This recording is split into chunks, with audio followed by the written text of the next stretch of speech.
Hello and welcome to episode 165 of the Nerds at Large Gaming Podcast, aka the #1 Bunger fan cast on planet Earth. Let's go Bunger. Bunger. We stand our beautiful burger boy. Yes. I'm Darby Hall. I'm Jeff Mayo.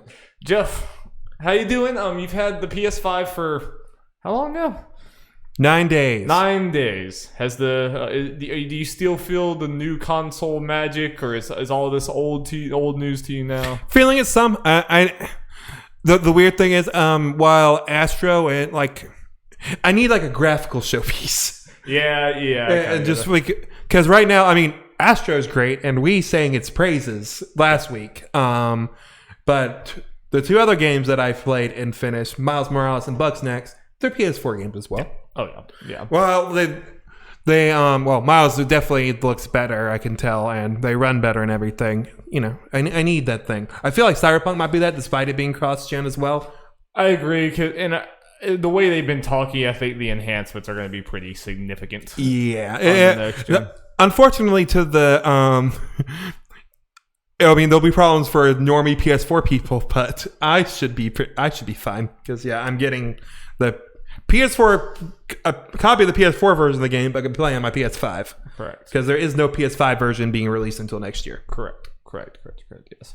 Yeah. I get that with the PS5 in general. That you've yet to have that. Astro is definitely obviously something that couldn't happen on the PS4, if anything, just because the controller and all that stuff. And I think some of the stuff it was doing was using the power of the PS5, but you haven't had that punch you in the honestly what Demon Souls is. I was about to say I haven't played / not playing Demon Souls, so. Right, and unfortunately that is the only really big next gen thing, and it's not something that you at least want to play right now.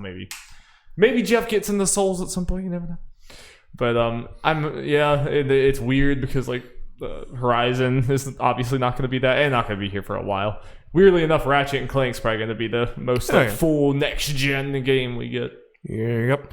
I'm curious to see what kind of enhancements I might get. I might still kind of feel it when I play Horizon 1, since I haven't played it yet. I'm going to play on my PS5. Yeah. And, obviously PS4 Pro got some enhancements that people said were good, and PS5 should be better than that.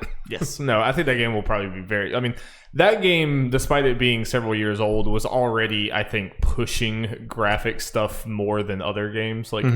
Horizon is the most PC game, I feel PlayStation's ever made, with the snow physics are just insane. And that's why they put it on PC. And the loading times were ridiculous because of that. And I think on PS5. Well, that's something that I know will be nice, compared to you. Compared our playthroughs of it, I will be sitting there at loading screen significantly less. Oh yeah. I think you'll like that game a lot. Oh yeah, I know I will. From story alone, at least. Yeah. I will wait till I find. I think that's pretty much about the top of my list, especially Horizon 2 coming out, just when I get that, free time next year. Not gonna be this sounds year. like you'll have most of the year, because it sounds like it's a potential fall game. Yeah. I'm very curious where that and God of War falls into both kind of next year. I think a prediction that I think you will share: God of War will not be next year. It will be pushed back till 2022. That would be what I would put my money on right now. Yeah. Even if they are currently planning for that. But if we somehow do get at the bare minimum Ratchet, Horizon 2, and God of War 2, hot damn. And Breath of the Wild 2. I know it's not Sony, but just I was talking from a Sony standpoint. Yeah, that would be a hell of a year. And this was a hell of a year. Sony's having a lot going on right now. Yeah. It's pretty crazy. We'll talk about how good of a year once we get to Game Award talk. Yes.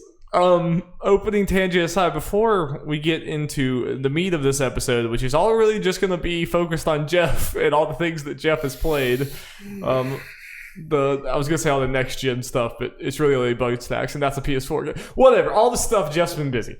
But before we get into Jeff's opinions on Bugsnax and Hyrule Warriors and more, I want to tell you about our Game Awards betting special that we are recording tomorrow, Monday. We are recording this on Sunday, but we're recording that tomorrow and Monday with Jacob Hamill and William Outlaw. It's going to be a good time. Jeff has devised a bunch of probably devious questions and stuff for us. The thing is, the the weirder questions, they only hurt me.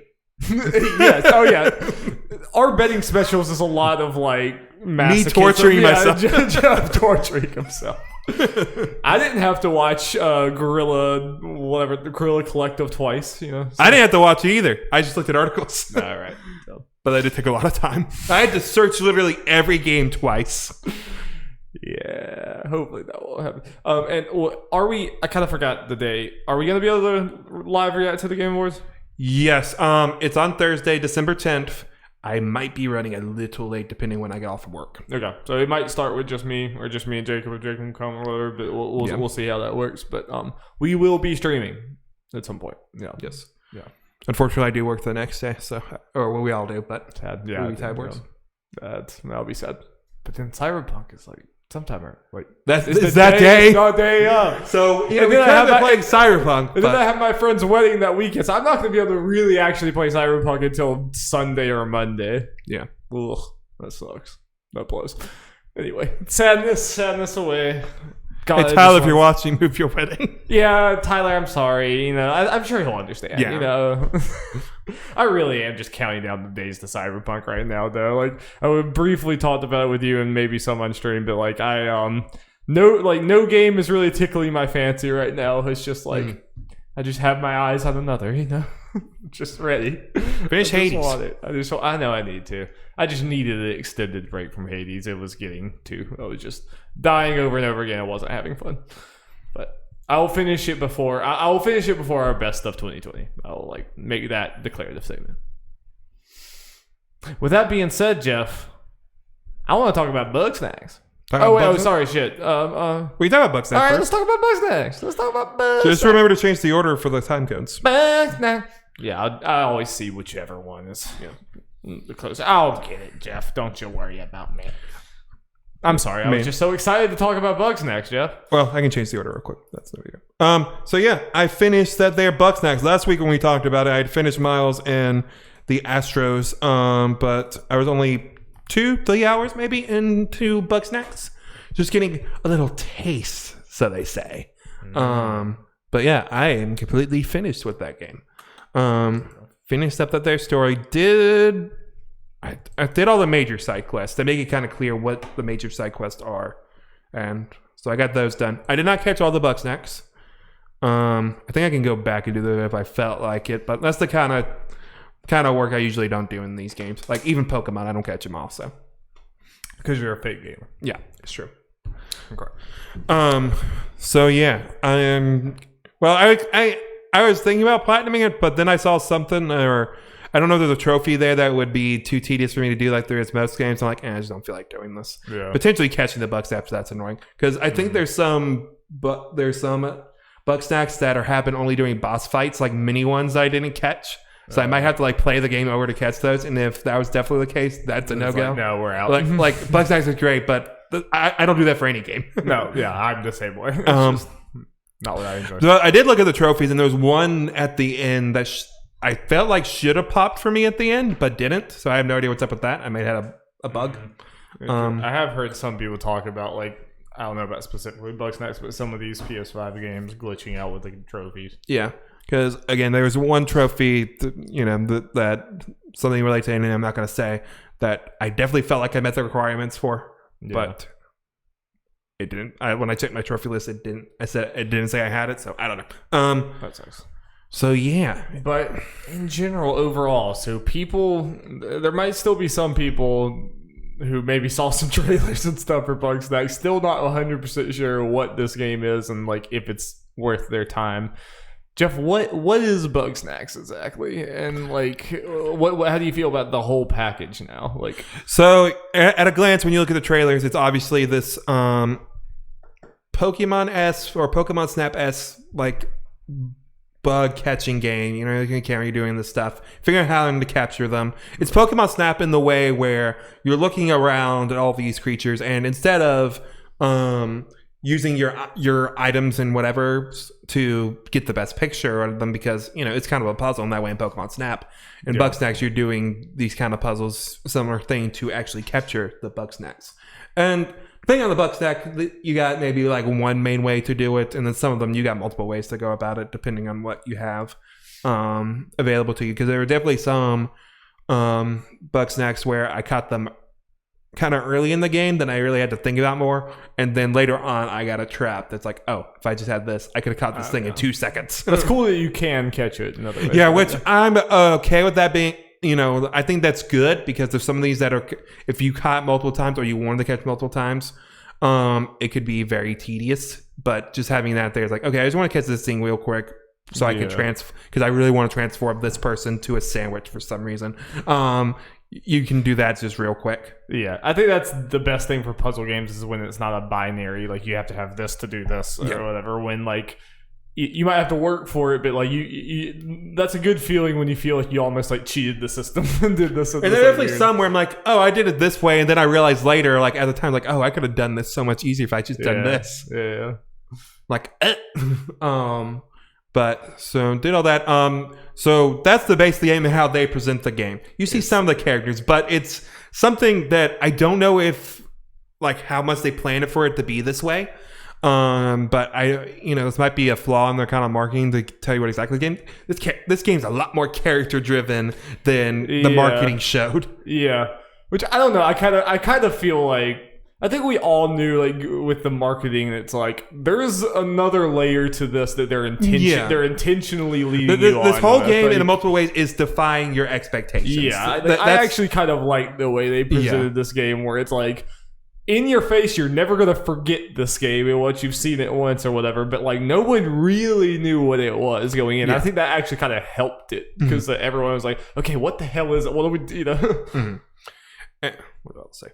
And got my train of thought. Character driven. Yeah, character driven and stuff. Like, it goes to all these themes that you don't always see in video games, especially not as well. There are a bunch of LGBT themes that are great, and I think done well. I think you were in there when I was starting that, and you see Lizbert and Eggabell kiss, they're obviously they're girlfriends and whatever in the first 5 seconds. Like, okay, didn't know that was happening. That's awesome. And then you see more of that throughout the game. There's a non-binary character. There is a male gay couple as well. Yeah. So get all that kind of stuff in there. Which, I mean, again, like you said, it's kind of interesting. I still don't exactly know what it means that it's like how in depth is the story for this game, like, and the like character, like the plot of, like, there was obviously some nefarious thing going on. Did that like reach like a story game level of, like, I don't know, It's kind of hard because the way the game's structured is, it's one of those kind of games where the main plot thing was always there, like the main goal is always finding Lizbert, but a lot of what you're doing is spending the one-on-one time with these characters trying to get them to the village or doing their side quest lines, which all the villagers have. Right. And that's what you're doing for the bulk of the game. So, and until, like, there are definitely points, like, once you get, like, every single time you got, let's say, 1 or 2 villagers back, an obvious, like, oh, this is progressing the main plot kind of thing, a little like little checkpoint thing kind of happened. Right. And you had to get all the villagers to finish the game. You didn't have to do all their side quest stuff. I definitely recommend you doing all that. Doing all that kind of stuff. And one complaint I've seen from people, and I agree with it, is the backtracking for doing this, because you got to keep on going to the same areas and all that, and there's no fast travel. You have to actually walk, and some of the places are 2 areas away. It personally, for me, wasn't that big of a deal, because the things were quick enough for whatever, and the areas are kind of small enough that what you kind of go through pretty quick. Obviously, I would have preferred to just have a fast travel thing, but to me, it's like not a too big of a deal. But I also get a lot of people reviewing it, and probably brought down the score, is these people reviewing on PS4s where those load times were probably significantly longer. Yeah, and that is perfectly fair. But the kind of good news is something I saw people kind of write and worried about, and definitely seen after the fact, is, are you catching a bunch of the same Bugsnax? And generally, no. I think the good thing about, while I don't think the backtracking and all that kind of stuff really fazed me too much, is whenever you, most of the time, when you're doing these side quests and everything, you're always catching a new snack. I mean, you could have potentially caught these snacks before if you just decided, I'm just going to catch this for fun. But as far as what the story is, side quests are wanting you to catch, you're mainly catching new ones. There are a couple towards the end of the game that I was like, okay, I'm going to the same areas and catching things I've already caught before. Right, and it was more like, okay, I've already done this. Like, it's a quick thing. It didn't take long because I've caught them before. Yeah. But there's definitely at least like one that I saw you do like somewhere in the middle of the game where they're like, go catch 3 green Bugsnax. Yeah. And I was like, okay, if they go back to like this kind of well too many times, I could see that getting old. No, the kind of like catch 3 or so of this kind. It only happened maybe that time one other time. No, it's like for Chunlo. Yeah. Who everyone loves Chunlo. I would die for Chunlo. That's the Yuri Yuri Lowenthal guy. Love that guy. He wanted 3 aggressive meaty Bugsnax. Yeah, because he wants to get swole. So I caught some bungers. I was like, okay, and I thought at the time, I'm just gonna make Chunlo burger guy. Then I got the donut on him and the watermelon crown. I'm like, nah, this is you now, Chunlo. This is you. This is your life. This is your personality. Was anyone ever like unhappy that you made them into a Bugsnax? Were they always just gung ho about it? Besides Gramble. Yeah. Gramble's the only one that's necessarily against. There's another character that kind of like a spiritual person that outwardly is against Bugsnax, but by the end, I kind of saw some of that. So yeah, Gramble's the only one that's like, I'm not eating any of these. They're my children. It definitely there's something like, I guess don't spoil it, but like I'm trying hard. In the end, like, was there like? Is Bugsnax like not that good of a thing at the end? Because it definitely you got an undercurrent of like, this is a dangerous thing. Like, everyone's obsessed with this thing that's like slowly making them go insane or something. Like, so that's the feeling I got. So they're talking about in universe, or Bugsnax a good thing? Yeah, like ultimately, was there like kind of a term? Because like, there's something like there is like legitimately, I'm not even joking, there's something like I think intentionally kind of unsettling about this game. Mm-hmm. How like you start out, this happy villagers or whatever, but they're all like, everyone is talking about Bugsnax, kind of in a way that in Pokemon everyone talks about Pokemon. Yeah. But this feels more sinister, and once you get to the end of the game, everyone is just walking like monstrosities. Mm-hmm. and especially with having Gramble, who's like, you are all monsters, like doing this or whatever. There's a like level of like cultish unease. Yeah, at least I felt just like, watching it. Like, does that pay off in some way, or did they just kind of play it straight? The answer to your question is yes. Okay. To the first one, not the without going into spoilers. Yeah, I know. As far as the ending, everyone hyped this thing up, or when reviews were coming out and people were kind of talking about it without spoiling the game, there's some people like, oh man, this stuff gets crazy, and there's some people that kind of react to that's like, it didn't get that crazy, Yeah. I'm kind of somewhere in the middle, I guess. I don't feel, or okay, let me phrase it this way. I don't think it as crazy as necessarily, partly because people said it as crazy as the people said it's like the most bonkers thing ever said. I also think it made it crazier than people kind of downplay it, but I guess they were saying it wasn't as crazy. Generally, it got crazy in a different way than I was expecting. Okay. It wasn't like the most crazy thing ever, but the way it got crazy was different than I expected, and I was like, what the fuck? In the best way. So, yeah, it's definitely a memorable ending. That's hard. Like, Easy Allies, like, did you feel anything that they were saying, like Ian said it just bummed him out? Did that, like, did that fit with you at all, or... Is it just because of the character relationships and stuff? I mean, yeah. I don't want to say anything because spoilers. Okay, let me just say that, like, I get, like, because Ian, the guy who's talking for Easy Allies, he watched his roommate Omar from Funhouse play it, and okay, let me say this: there isn't one way the ending can go. Okay. So depending on what Ian saw. He might feel a little differently than what I felt. Interesting. Okay. Okay. That's all I'll say on that. I'm so curious. It's actually a really fun game. I think the pace of, like, overall, the length of it was good. It's also one of those games, like, I recommend the side quest, obviously, but it's one of those games that you can kind of do as much as you want. Like, as little, you can make it about as long as you want to, really. Yeah. There's nothing unless I'm really forgetting something, there's nothing that you have to do in the side quests to, like, level up or anything that would stop you from doing the main story. You can just main path this thing if you really want to. Okay. And probably finish it in about 5-6 hours. I might be closer to what I do if I play it with my sister, but I mean, I'll obviously do all the side. That's mainly what I didn't do too much besides that. Yeah. I ended up about 10 hours just because there's a good bit of the side stuff. Right. Yeah. And I think that... It sounds like most of the problems with this game is kind of like this is the studio's first time making a game of this size and scale. Yeah, for some people who don't know, this is the studio that made Octodad, and that was their last game. Right, and this at least seemed like a way bigger undertaking as far as being like a lengthy game with that's very varied, has a bunch of different things, and especially it has a lot more writing period than we thought it would. Yeah, Daniel Bloodworth, who reviewed it for Easy Allies, mentioned sometimes he thought they were talking too much.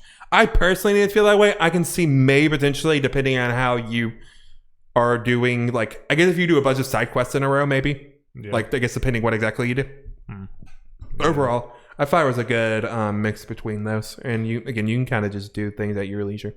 It's very cool that this team got as much support as it seems like they did to make something that's so off kilter and so weird. Man, I can't get over that voice cast. It's so good. The voice acting is great. From what I've watched of you, it's it really is. Way more than you would expect and way more than this studio would have gotten if it wasn't Sony publishing them. That's what this does feel like a weird game that slipped through the cracks. This is not a normal game that Sony would make. This feels... Man, I thought best cast was going to be trouble now. Bugsnax probably won't win, but it's a damn good cast.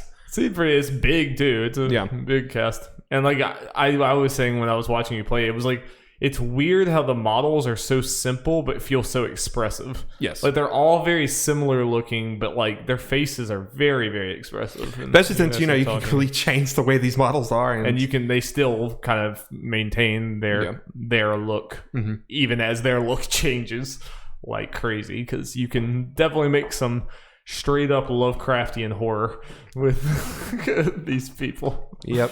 So overall, I definitely highly recommend giving Bugsnax a try, especially if you get on PlayStation Plus within the next 2-ish months. It's going to be on there. I don't see any reason not to give it a try if you have a PS5. Yeah. Or or if you're interested anyway, get on PC or PS4. You got to pay for it then. But. I also respect. It seems this is a very, very unique, different game. Even for having some problems or whatever, this is not trying to ape something. This is wholly unique, wholly original. And a lot of the games we talk about as being the best games are very iterative of each other. So it's cool to at the launch of this console have something that's just stream of this is out there, something very different, which is cool. Yep. Well, speaking of, I don't know, it's not very different. We've had lots of Muso games, but there's some different things about this one. This one's a little different, maybe, probably, right? Yeah. I would say overall, and I'm glad from what I've heard. I think he's about where I'm at. Ben from Easy Ally seems to agree with me generally about the combat for Hyrule Warriors: Age of Calamity. So yeah, I now have this game in my possession, and did you find out what happened 100 years ago? Not completely. 4 hours of what happened 100 years ago? Yes. Yeah, as far as the story goes, I had just gotten all 4 of the champions. Got them in my party, messed around with them some, did some side stuff, and yeah. So I talked about some of the story for when we talked about the demo, as far as making some concerning stuff with the time travel stuff. Yes, that stuff's still kind of there. I haven't gotten far enough to see exactly where in that direction goes, because it's kind of basic. There are definitely some retcons going on, but honestly, like I see people worrying about that as far as the time travel stuff. It's like, unfortunately, like, not to completely defend the game or anything, retcons unfortunately happen with about every prequel. Yeah, to varying degrees, but yes. I mean, Yeah. The things that are retconned are kind of small in the grand scheme of things. Like how people kind of meet are just kind of a little different and that kind of stuff. Though I guess some of it could be done with the time traveling, which may not be completely good as far as the ending of the game. I honestly think we'll have these conversations, but I honestly think like we're not going to really know until the ending. I think the ending is going to be where this goes off the rails or does like. I think everything leading up to it is going to be kind of irrelevant. I think it's all going to happen at the end. I think is what I would predict. But it sounds like from what you were telling me of what I've heard of other people who've played similar amounts of you, it sounds like the story is pretty light, like pretty not super upfront. Right? Yes. Yeah, and that's not really surprising for two reasons. One, this is a Musou game, so that's just the way these things go. And also, it is a Zelda story. Even if it and Breath of the Wild was pretty story light as well. Exactly, and this will end up having a good many more cutscenes than Breath of the Wild did. I'm sure. Yeah. I think I actually got a video for it, all cutscenes on YouTube recommended to me. I think it was like 2.5 hours of cutscenes, something like that. And yeah, the main thing as far as cutscenes go is there are cutscenes at the beginning of a chapter when you start a story mission, at the end, and some little stuff in the middle, depending on what exactly happens in the chapter. I will say there's a pretty cool cutscene where Link and Rivali fight in that chapter where you recruit him. That was like, this just looks dope. How anime is it? Pretty anime. Nice. It's pretty great. So yeah, it's not as much story stuff we can talk about. We'll get into that much later. So let's talk about that gameplay. Yeah, the bulk of this I want to be about the gameplay. Yes. So I saw in the demo, but you see it more and more as I go through the game. The game style is fantastic because it's just Breath of the Wild. I think they did it perfectly. Just like when you select missions and side missions and do all that kind of shit, it's just the map from Breath of the Wild, and you're just picking a lot of stuff. All the noises are from Breath of the Wild. It's making all the sounds when you click something. Like I just heard him playing in the other room, and it sounds like he's playing Breath of the Wild. Yeah, and just the way the maps look is like, it's just like I'm just running around and fighting armies of characters in Breath of the Wild. Yes. It's fantastic. Which might be part of the reason there is some performance issues. I haven't had too much of it, honestly. It seems to be different from person to person. Like, I was pretty surprised when I was listening to Frame Trap earlier today. Like, Ian and Ben didn't seem to have any really big frame rate issues because the main issues I've seen has been during that first level, because like Breath of the Wild, every blade of grass is like its own individual thing, and that's where it takes a hit. And you don't, like, at least for me so far, I haven't had a big grassy area like that, so the frame rate hasn't taken a hit like that. I would definitely worry with, I mean, just the Switch in general. I'm getting more and more surprised with like things like Dragon Quest XI that I saw that I'm like, this looks bad on Switch, and I'm like, I really expected it to be able to handle Dragon Quest XI, and it can't. So like things like this, like a Musou game already has so many models on the screen, and that's when the Switch starts suffering. And then if it's in the Breath of the Wild engine, or at least something close enough to it, I could definitely, I'm not surprised to hear that there might be some problems. I hope you make it through without terrible problems. I haven't had too many issues, honestly. I know I'm not the most frame rate conscious guy, but I also, like, it's not like I don't notice this stuff. It just doesn't bother me to the point it is unplayable, like a lot of people. If it hitches a little bit. There's definitely been once or twice when I did some crazy combo while someone else was doing something crazy that it kind of slowed down a decent bit. That kind of stuff happens, but if it's just like those moments, it's cool in an anime-ass way. Like as far as in the moment, it's still not good that it happened. I want to make that clear. Okay. Okay. But as far as the gameplay, mission structure has been pretty interesting. It hasn't been exactly one thing like clear out all these guys, or here's the boss, do it. It's kind of go here, take out these generals at the very least, or one of them is hey, Arcadian's fucking chasing you. You do all this stuff to like weaken its armor so you can beat it up. That's cool. That's nice. Yeah. And are you at like different places, like on the actual Breath of the Wild map? Like, yes, what's kind of cool is one of the Urbosa, when you recruit her, you start on the desert, you're going somewhere, and it's like, okay, we got to go see what's up with Urbosa. So you actually go into Gerudo Village, into her throne room, nice, and that's the place on cool. the map. And that's then cool. the Yiga clan attacks, so you go out and fight them. Nice, yeah. And it sounds like it has this, like, I don't know if this is a thing in other Dynasty Wars or the previous Hyrule Warriors, but it sounded kind of cool where you said you can kind of have a multi-stage battle where you're like flipping between different characters that are doing different things. Like yes, you'll have, that's the multi-stage things. They added it during Fire.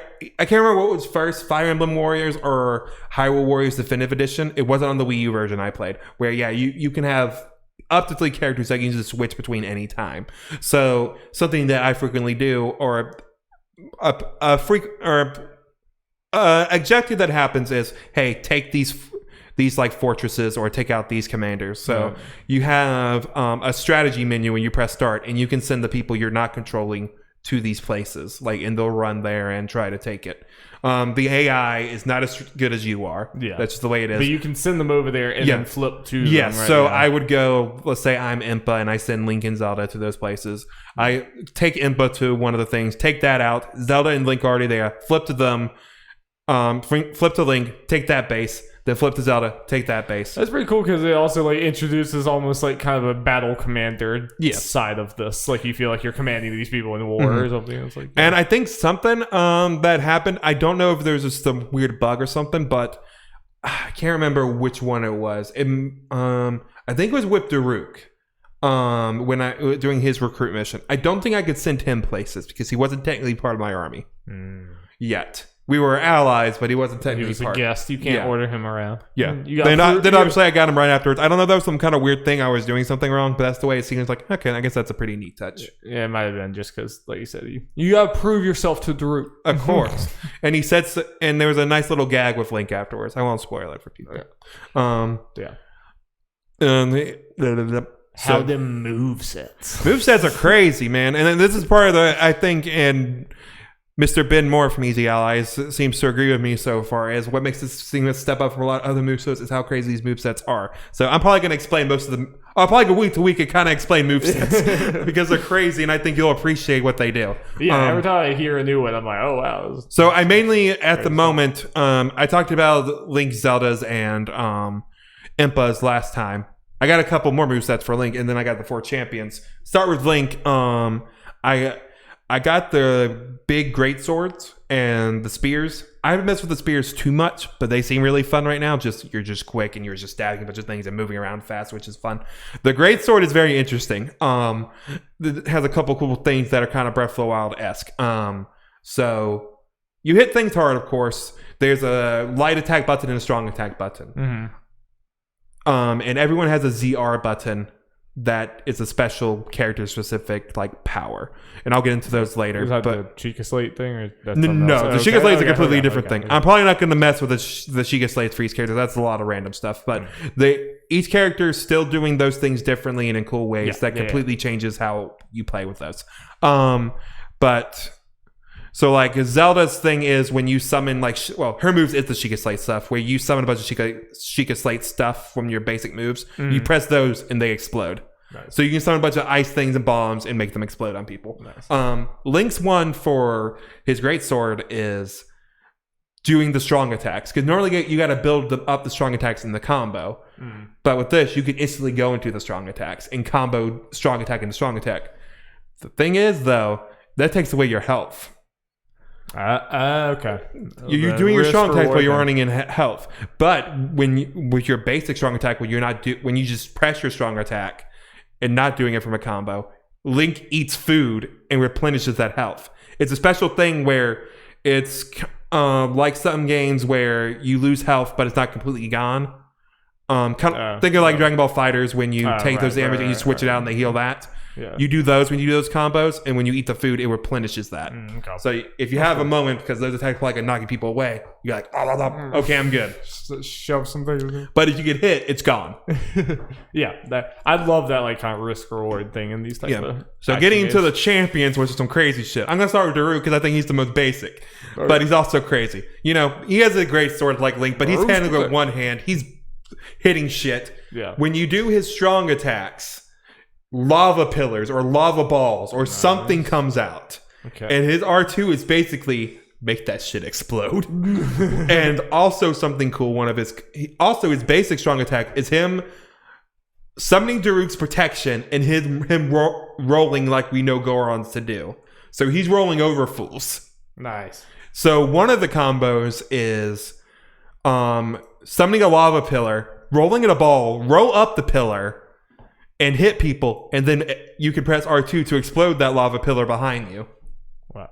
Okay. A lot of crazy shit going on. Lots of explosions. Yes. And that's basically the moveset. And also I've noticed, I don't know its limitations. His guard is just Daruk's protection. Yeah. And it definitely seems stronger than the other ones. That's a shit. Like, I was just guarding against some enemies, and it's like, you ain't doing shit. This thing isn't breaking. So I'm curious to test the limitations for that. He is unkillable.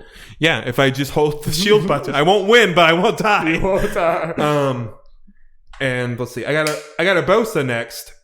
She has her own special meter, the lightning meter. Nice. Her R2 is just charging up lightning, and you got like 4 different parts of the meter. And then when you do combos and you do strong attacks, if you keep on repeating that, you're just sending a bunch of giant ass lightning strikes and nailing these people. And she's a lot of fun. Like, she twirls around and dodges and stuff. She's very agile. She's just really fun to mess around with. That kind of character. Yep. Absolutely. And Mifa, she has some crazy bullshit. During her R2 and even during some of her combos, she summons a whirlpool. Just in front of her, or she sends it like around enemies, like, I don't know, let's say about 20 feet in front of her or something like that. I don't know. Yeah. Something like that. When you press R2 and a whirlpool is out, you dive into the ground and come out of the whirlpool far away. Cool. So I've used that to dodge big attacks. Yeah, I've used it to get behind big enemies and just do these massive air combos on them. That does sound cool. Yep. And that's her main thing. Rivali's also crazy. So what I've ended up doing at that point is you get these you pretty much get this little place where a training place that you can go and test out things without worrying about shit. So I've taken the people in there to test out all their combos and shit. Yeah. When I went to check Rivali's move list, I noticed something.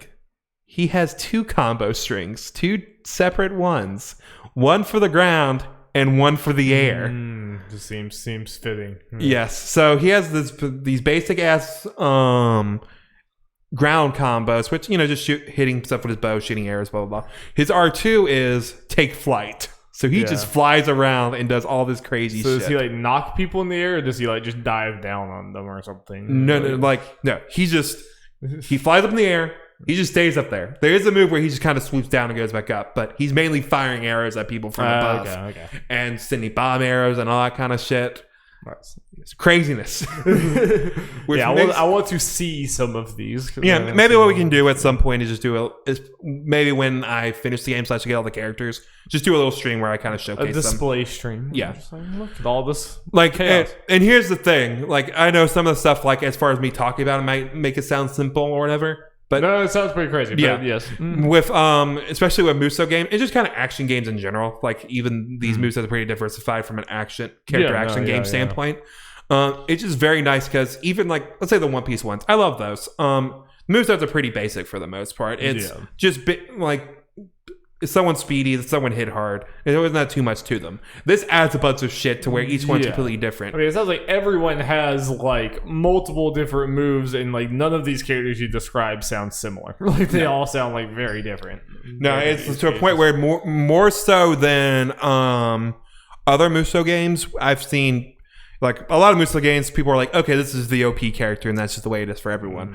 This game's reading impressions from people like etc. are like, okay, these are the characters I like, and all that kind of stuff. Like, people have favorites that have worked for them. It can be more subjective, and it's not like, we all know this. Well, the one thing people agree on is that Impa's OP.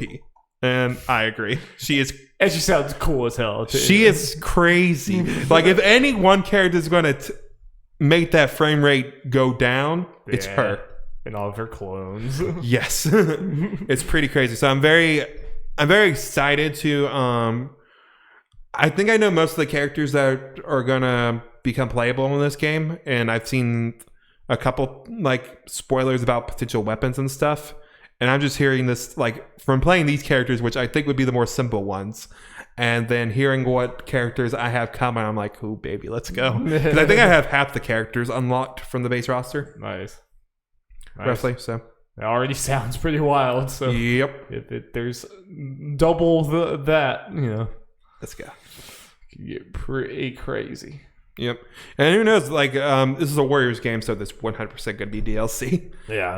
And the fun thing is, based on the roster that I know of, I don't know where they go from here, because they got most of the big Breath of the Wild stuff out of the way. Yeah, obviously you have less obvious ways to go than you do, like, the first Hyrule Warriors, because they could pull from everything, whereas this is, we at least expect, is only going to pull from Breath of the Wild.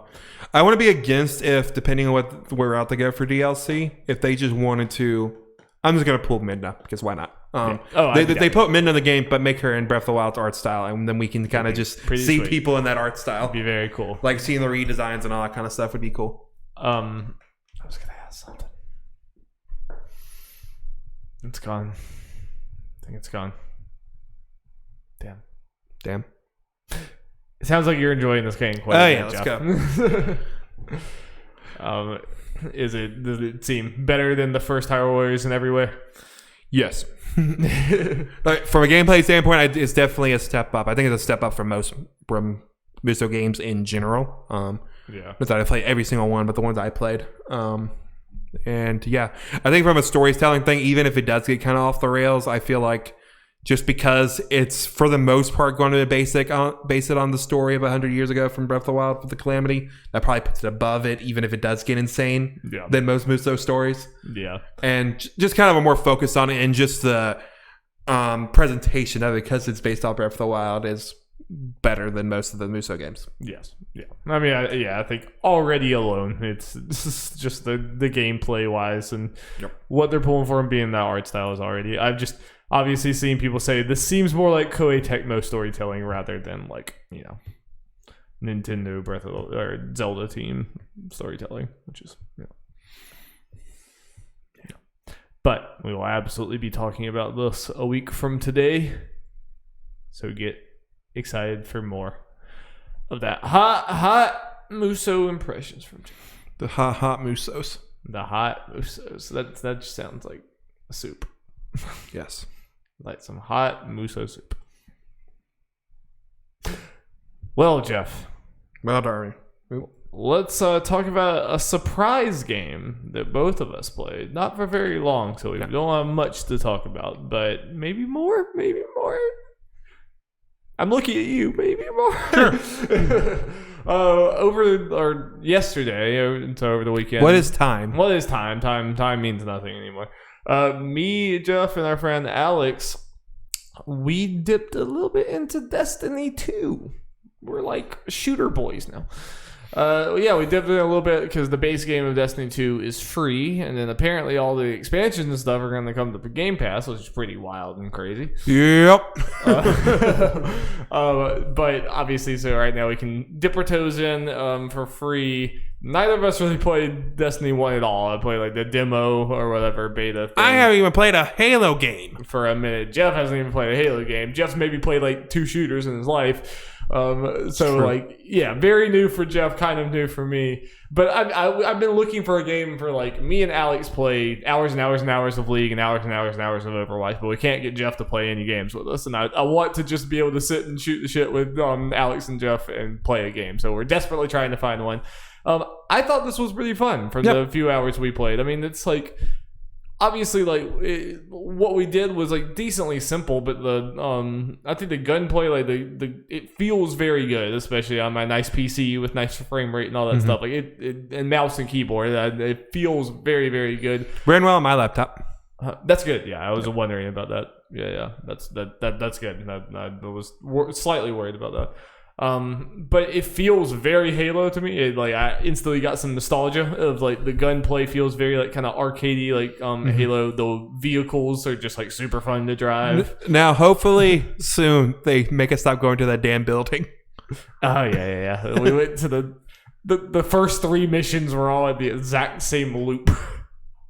So that's what I mean. The game is an MMO. People say it's not an MMO because they just think MMO has like a nasty connotation. It's a fun that was a very MMO start to a game. You know, your quest giver gives you. No, yeah. This is an MMO that happens to be a shooter. Yeah, it's the MMO that like ex Call of Duty fans enjoy or whatever. It's like but I do think it's a like seems a little less time sinky, maybe, at least in the exact way that the MMOs are. Like it pretty quickly got us into you as a team are all doing something together. Go out. Like even when we played Final Fantasy 14, we all played together. We maybe did one thing together, and then it was like, okay, go do hours and hours and hours of quests that have nothing to do with each other. So it's like, okay, we're talking in Discord, but we kind of aren't interacting at all. We're all in different places. Even if we're in the same place, we're seeing different content. It's like it wasn't quite what I wanted.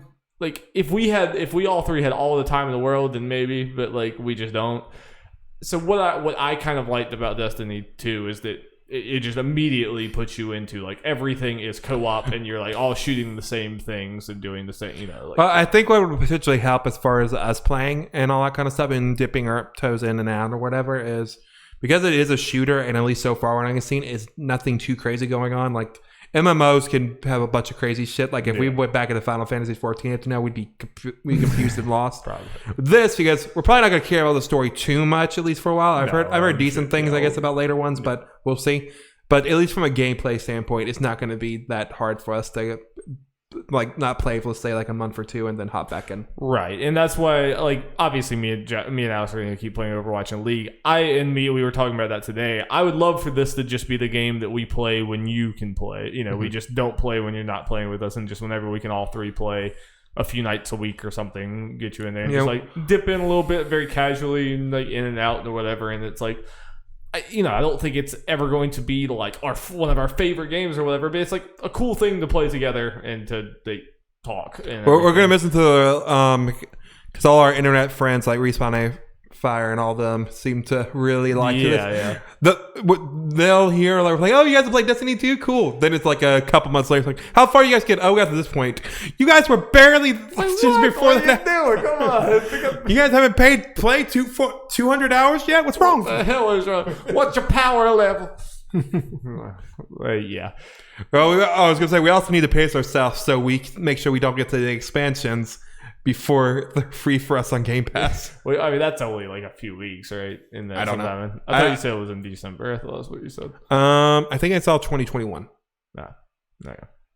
I mean, whatever. If I'm enjoying it a ton, I'm probably honestly am going to unsubscribe from Game Pass pretty soon because I'm just not using it enough. So I might just buy the thing. And that's the other thing is it's not a subscription. Yeah. Like, yes, we have to buy the DLCs, but at least it's not like we won't have the like you said, if we don't get to play for a month, we're not like, God damn it, I'm wasting money, you know. No. I'm like wasting money on the subscription. That's the other part of like MMOs that can be kind of frustrating, is you feel like, oh, I gotta go play because I bought for this month, so I gotta go play right now, you know, at least. Yeah. So I can definitely see it sticking for me and Alex at least. I hope you enjoy it. I hope you have fun. Yeah. We'll have to see. Yeah, to see how it goes. Well, I just have to get you. Like, I would just like to for a few hours at night, you know, whenever for all of us to. I just want to get you on the fun multiplayer gaming thing, you know. Problem is, we're gonna do this, and then starting December 10th, if not before that, we won't be doing that for a while.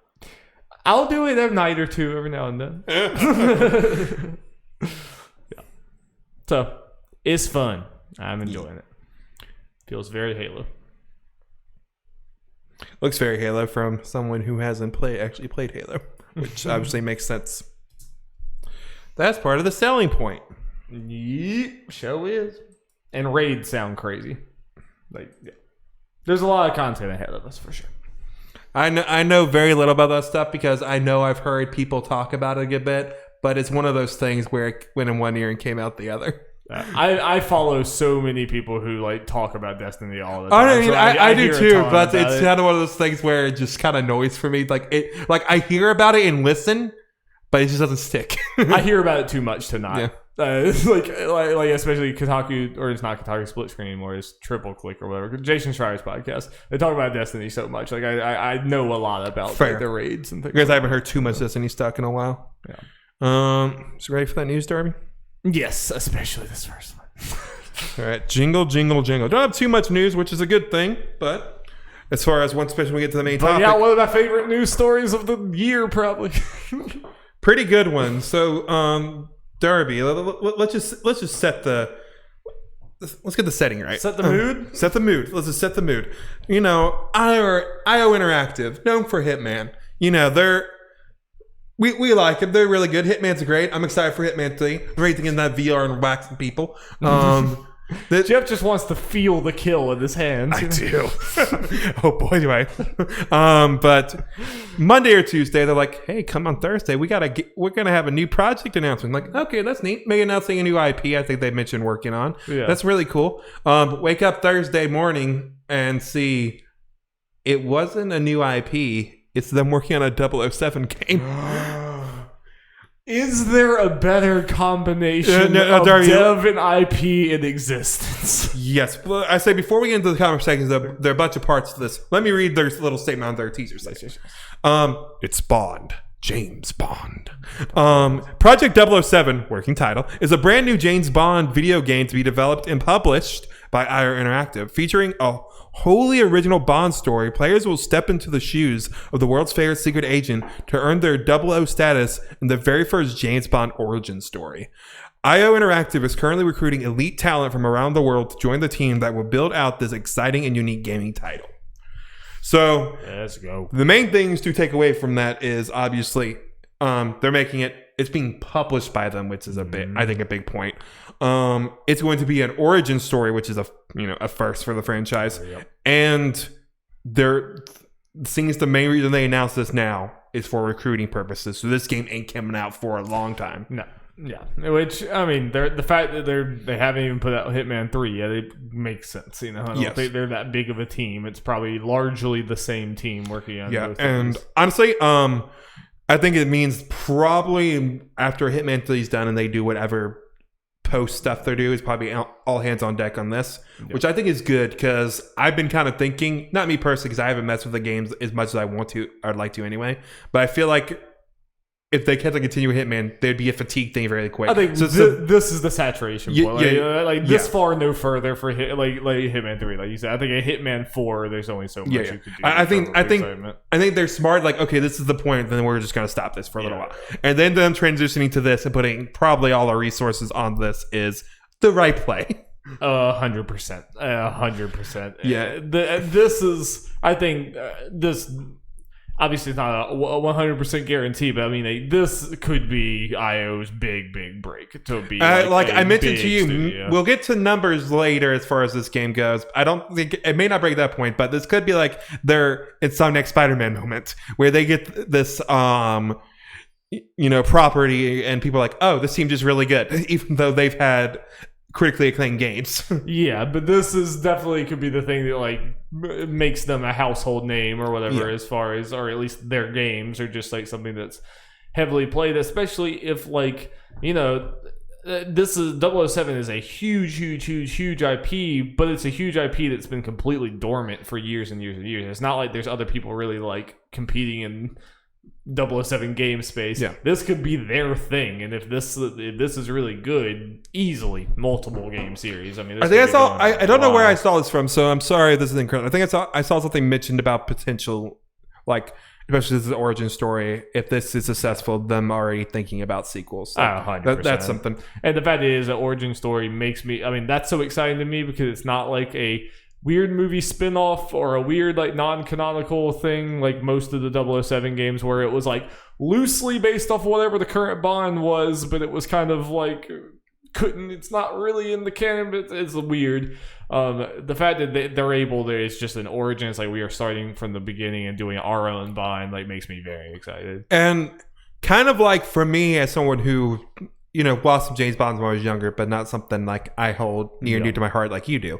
Like I was hoping Star Wars Jedi Fallen Order would be, especially since this could definitely be a game that even me, who's not a giant James Bond fan, can into because of IO's pedigree. So since I do like the Hitman games. Yeah. And it brings like I am very curious to see what they're going to take from Hitman and what they're going to change, because like obviously we were talking about this is the perfect dev for 007 because Hitman and 007 have many similarities with the whole espionage spy thing. But there are definitely, like, I would at least expect a 007 the game to be a little more action than Hitman. Oh, yeah. Even though it would 100% have Hitman elements of the, like, infiltrating and spying and stuff. But I would expect there to be some more, like, brawl, shooting, firefights, things like that. Car and chases just or something. story in general and, like, things like that. Like, for it to be a more varied thing, whereas, like, Hitman is... It's great, but Hitman is more of a structured, like, sandboxy thing. Yeah. Like, here's a map, and then you interact with it a bunch of ways, where I more expect this to be a story that goes... Yeah, and what you were saying about that is I've seen some people bring it up as why, people pointing at people, maybe people shouldn't be excited about this because, like, there's something that could be different. I'm not too worried about that because kind of, like, I do think it's a perfect match because at the very least, they have a good idea. We know they can do the vibe of James Bond because nail that. Yeah. Obviously, like Hitman would not exist without James Bond. No, That's just a fact. Oh, absolutely. Yeah. So they get the vibe right. They get the general sense of some of the gameplay loop right. Like we know they're excellent at that, right. And we've seen devs do wildly crazier departures from what they did than what we are hoping this James Bond game will be from Hitman. Right. They are already starting from a pretty good foundation of just what they do. And I have faith that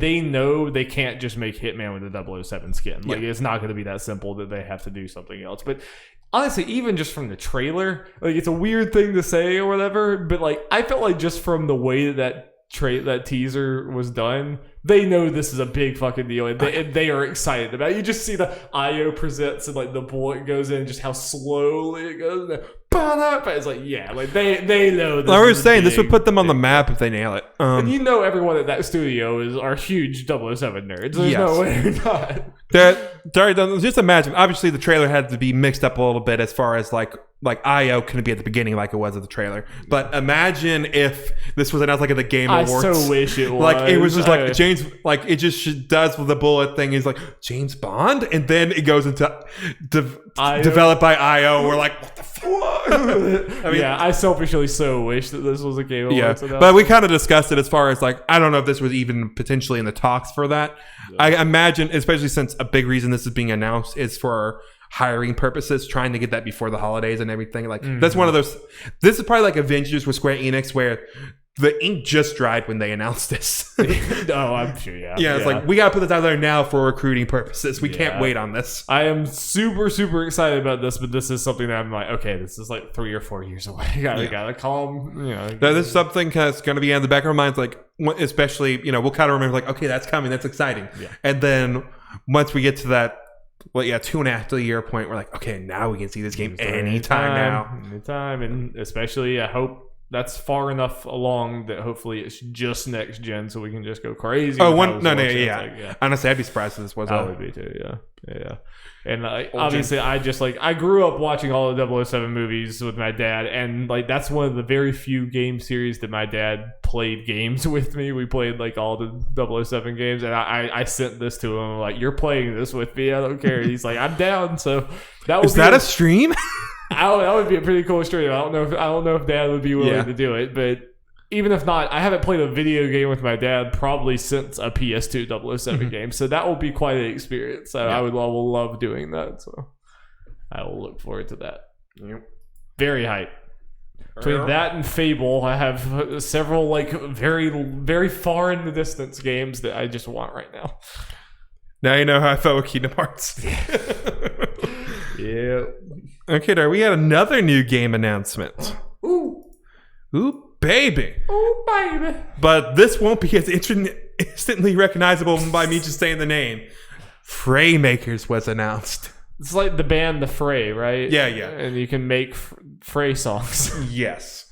They teach you how to save a life. Exactly. So no, Fraymakers is an indie platform fighter, which is made by the I'm blanking, the Super Smash Flash team, which instantly got me like, ooh, because if you guys haven't played that, the Super Smash Flash, especially Super Smash Flash 2, is very good. Yeah. It's very well done. So they announced a Kickstarter for that, where it's an indie cross over game. There's a trailer for it, and instantly you're like, it's some damn good sprite work. Oh yeah, it looks nice. Yeah. And my initial thing was, wow, these are a lot of really cool characters. And then Jeff informed me that, most of those are not actually playable. And I'm like, well, shit.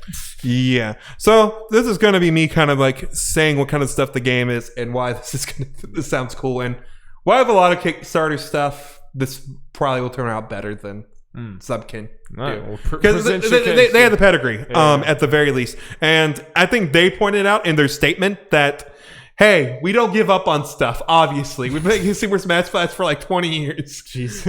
Not that long, but a long time. At least 10. Over 10. Where do they get their money? Is it just like ads on it or something? I think it's just more of a fun thing. I don't think they actually made money for it. Because the updates were very infrequent. Like, they've been working on Super Smash Flats 2 for since Brawl times, maybe? Yeah, I mean, I think I remember at school people playing it. So as of right now, this is what we got. We got 6 playable characters, and as we, mentioned, indie characters. They got Reltara from Downwell. Yeah. They had Orcane from Rivals of Ether. They got Ultra Fishbungeon 3000 from Slap City. Okay. Yeah, the big muscular fish dude, which that'll be fun. He was pretty ripped. The Watcher from Slay the Spire, which I think that is pretty cool, yeah. Octodad from Octodad. Of course. And Commander Video from the Bit Trip series, which has me excited. Which one's this one. Bit Trip. I thought it was the runner guy. Right? Bit Trip is like the overall series, but the thing I play is like runner thing. Okay. I didn't know it was part of an overall thing. I just know runner. So that's a pretty good roster right there, or whatever. They're gonna have more characters. They have stretch goals. One of them is a confirmed additional character. Probably more beyond that, but they're at least going to definitely do more. They also hit the goal where they're gonna double that stage count already and stuff. Gonna have an alternate OST and all that. And what Dari was mentioning about all this stuff about confused about the number of characters is there are assists in this game. You build up a meter, from what I can tell from the trailers, and you let out assists. Part of the reason Darby was like, oh, that's kind of lame as far as these people not being in is, what's her name? The Crosscode. Yeah. Girl from Crosscode is one of the already announced ones. I need to get back to Crosscode. I mean, the fact that I was that vehemently excited about it means that I probably should start playing that game again. Well, I'm not going to name them all, but a couple other ones to stand out. The Ape from Ape Out. Yeah, some of those just like, these are some pretty cool big gets. So I don't want them to be wasted. The little guy in the pot from Getting Over It with Bennett Foddy. I didn't even think about that. Yeah, and the Newgrounds Tank Man. Yeah, you're wasting some slots here, guys. Like, you wanted them in the trailer, I get it, but like, yeah. So some cool stuff for that. I think they're close to reaching a goal. Whether they're going to double the assists, nice and stuff. So that kind of cool. It's going to roll back netcode, which is great. Huge. I mean, and just the stages and stuff look really good, and they're going to be hazards in them, and you can turn them off. They're going to be items and all that kind of shit. I just hope it controls pretty well, Like, I still think like stuff like Rivals of Ether is fun, but still feels pretty stiff, And I just hope that nothing is gonna like match Smash Bros. It just has so much money and polish put into it, but I hope it feels a little better than Rivals of Ether. I think it will. Because again, Smash Flash is good or whatever, and this is gonna be like a full-time thing for them, obviously. More so than that. They're going to be cancelable air dashes, which I know is big from some people. Let's see. Blah, blah, blah. So is this a game on platforms, or is this mainly PC right now? And there's going to be a bunch of custom content. where you it's can not build Flash based, right? It's an actual game. It's an actual game. Game. And that you can create your own characters and shit and stages and all that, and people can obviously download them and all that kind of stuff, which will be great. Also, what's fun is the soundtrack right now is being done by Super Souls Bro, a live jazz band based out of San Jose, California, that obviously just do a bunch of video game stuff. And I've listened to the tracks down there; they sound damn good. Nice. They also broke a stretch goal where they going to have an alternate OST. So the whole soundtrack is going to be redone by let's see, Overclocked Remix will create an electronic alternative soundtrack. And one of the stretch goals is Family Jewels doing an alternative metal soundtrack. Nice. Lots of alternative soundtracks. Yep. And one of them is called, the stretch goal is called Fray Bets. It's a system allows you to watch and rate your automatically generated CPU battles featuring the best and weirdest user-created characters, assists, and stages. Nice. And it's not using real money; it's using in-game currency. Cool. So a bunch of crazy stuff like that. I think the stuff they announced is really good. I actually just went ahead and backed at the $20 level to get the game. Pretty charming, pretty nice. Yeah. Thing is, it sounds like a demo or a beta or something not coming to like early 2022. Seems like they're still kind of relatively early in this stuff. They just got enough to talk about it. Yeah, just kind of talk about it. And I got to check one thing, which is just a really cool thing. Let's see. Let me make sure I'm getting the right person. They got, for the announcer, they got the girl they had from the original Super Smash Flash to do it. Cool. And she is now known for voicing 2B. Wow.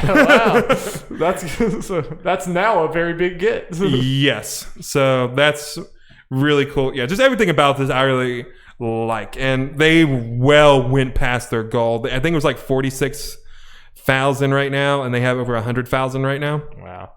So I'm very excited for this. I recommend people, if you're into Smash Bros. Stuff, just kind of give it a look in. Yeah. See, it looks... There have been a lot of these indie kind of Smash crossover things. There's one that involved everyone on pogo sticks, which, like, okay. They apparently added a non-pogo mode, but I've never heard great things about it. It's like, okay. And then there was another one released last year, which did a lot of crossovers. It had a bunch of characters, but apparently was not very good. So, yeah. So Derek, why don't you just this one looks like it has more promise. Yeah, 100%. Just the pedigree is there. Yeah, I agree with you. Just real quick before we move on, who do we want? Because Sans Undertale. I mean, we all know. I want a girl. Oh yeah, I want Shantae more than Sans. I'm just speaking for the internet. Well, I saw they naturally asked once they got through the stretch goal for at least one additional character. It's like, who do you want? I saw a couple Shantaes. I feel like Shantae will get in the Civ with a big enough roster. The thing is that makes me wonder is like Shantae's like never in these things. That makes me wonder. Might be Shovel Knight's probably like Shovel Knight's in everything. Yeah, and to the point where I'm like, do I really want Shovel Knight? Yeah. Let's get Madeline and Battleline. Yeah. I saw one. Main reason I saw this game is Alpharad retweeted it or whatever. It's like, guys, it looks awesome. Fund it. And he brought up a good one that I would love. Hat Kid from A Hat in Time. Yeah, that would be dope. You know, it would be like crazy and would like really help put the game on the map. Zagreus from Hades. That would be pretty dope. That would be pretty crazy. Yes, that would be like, yeah, at this point, yeah. Something that like could have been cool, but I don't think they'll double dip on people. Octodad's right there. Bugsnax could be cool. Yeah. Put a Grumkus or whatever. Put Philbo in. Yeah, there you go. That'll be sweet. I don't think they will, and I understand if they don't want to double dip on things. I'm okay with Octodad being it just because, you know, he has a cool design and just the animation stuff is already weird as hell. It's cool when you have indie stuff. Indie studios are generally a lot more open to like, yeah, sure. Yeah. Use the character, go. Yep. So I'm very curious as to like how many more characters they're going to add, who all they're going to add. The thing is about the roster right now, I think it's good. It is kind of weird that they have two. Maybe that two of them come from other Smash-like games. Yeah, and it's good. It's good, a decent start, but it definitely needs some more to like pop. I feel like Girl from Slay Aspire is a very inspired choice. For example, cool. Commander Video is good. Octodad's thing's good. Down Well I know is really well received. Yeah. It's just kind of the two Smash-like characters that are kind of like, I would say, made the quote-unquote weak links. Gameplay-wise, they're great. Yeah, but they're just not going to attract people as much, since they already kind of have a very similar type of game. Yep. And that's what they're from. And just some of the assists, I feel like, are bigger than these. Some of them. That's the other kind of... I agree with you. The girl from Crosscode would be fantastic. Leia, whatever, from Crosscode would be fantastic. I will say, I don't think it needs to be a playable character, but 8 from 8 Bout is great as an assist. Yeah, that's pretty sweet. And the fact it's the same. It's just the orange. Yeah. It's just the orange 8 point board stuff. So yeah, it's pretty cool. Yeah, I'll probably, like other fighting games, just kind of give little updates here and there if there's something big that goes on. Just kind of throughout this thing. Won't be a frequent thing, obviously, because I don't think there's going to too much more they can really show at the moment. Not for a long time. Yeah, but I'm excited. Me too, Jeffrey. Me too. Well, you know what else I'm excited for, Jeff? Spider-Man? Not really, but base Spider-Man. I'm not playing through base Spider-Man over again, which is what we're about to talk about. I will play Miles Morales, obviously, but... Okay, so yeah, I just have on here Spider-Man sales. We got a little update for that. 20 million copies. Dear Lord. Hot damn. I think that Insomniac get for Sony paying off. Yeah, it would have been worth it. Regardless, and then... This is pretty good. I imagine Miles Morales' attach rate for the PS5 right now is almost 1-to-1. I'm very curious. Like, unfortunately, Sony's like very hit or miss. Is like as far as do they actually will give us numbers about Miles Morales, because it's also on PS4, so it probably will do very well out the gate. I'm just curious how it does overall. If it's impressive, which I think it will be, I feel like they'll probably tell us at some point, but. Thing is, because I feel like when the PS5 numbers might seem small because it's a new console, I'm worried, like, and it'll still be cool, like, they'll give, like, the attach rate maybe in lieu of numbers. What the hell happened here? No. Anyway. Yeah, but also this just made me, like, realize once again just how, sorry, no tangent, but it made me realize just again how much Animal Crossing has sold. Yeah. When you think the Animal Crossing has sold more than this in a year. Yeah.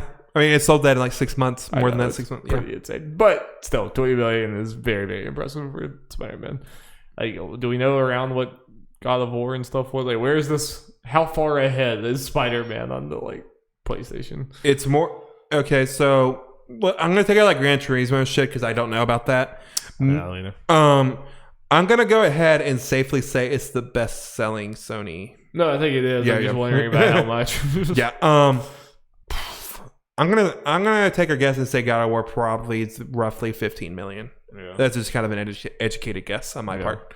So damn well. Yeah. Probably topped off about that way. Horizon's probably a little below that. Yeah. No, Spider-Man. So what I'm saying is, well, I got a feeling this definitely sold more than all the Uncharted and Last of Us and shit, which is damn impressive. Yeah. So yeah, time for some other news. Other news. So in other news, we have everyone gets a TV show or movie news. Hey, we're back. We're back. We've had a couple weeks off. Yep. We're back. The Last of Us series has officially been picked up. Woo! Like they just kind of announced it, but that doesn't mean shit. It officially got ordered. So that show is happening unless something crazy happens. I actually have some confidence for that one because the people they have and everything, as we discussed when it was announced, seem to be good. Yeah, they have Naughty Dog's involvement, Chernobyl developer, or maker, whatever, writer, director. Neil Druckmann's heavily involved. Yep. Down HBO. It's gonna have money. It's gonna have. Lots it will of money. have money, and they're obviously willing to go the places that this show would need. Yep. So yeah, it'll be hard to R. as we discussed before, the stars are aligning for the best chance of this being really good. Yeah. If this is wrong, it's they fucked something up. It's not like everything. They have all the pieces to make something great here. Yeah, it's not like if Zack Snyder got a hold of this, then we would be like, okay. All right, very quick thoughts on Steppenwolf or whatever the hell, and all of his pointy. Shininess. Someone play Godfall. He looks like a Godfall player. He straight up looks like a Godfall player. Zack Snyder got early access to Godfall and had to make some quick changes to Steppenwolf. Godfall is a very Zack Snyder video game. Yeah.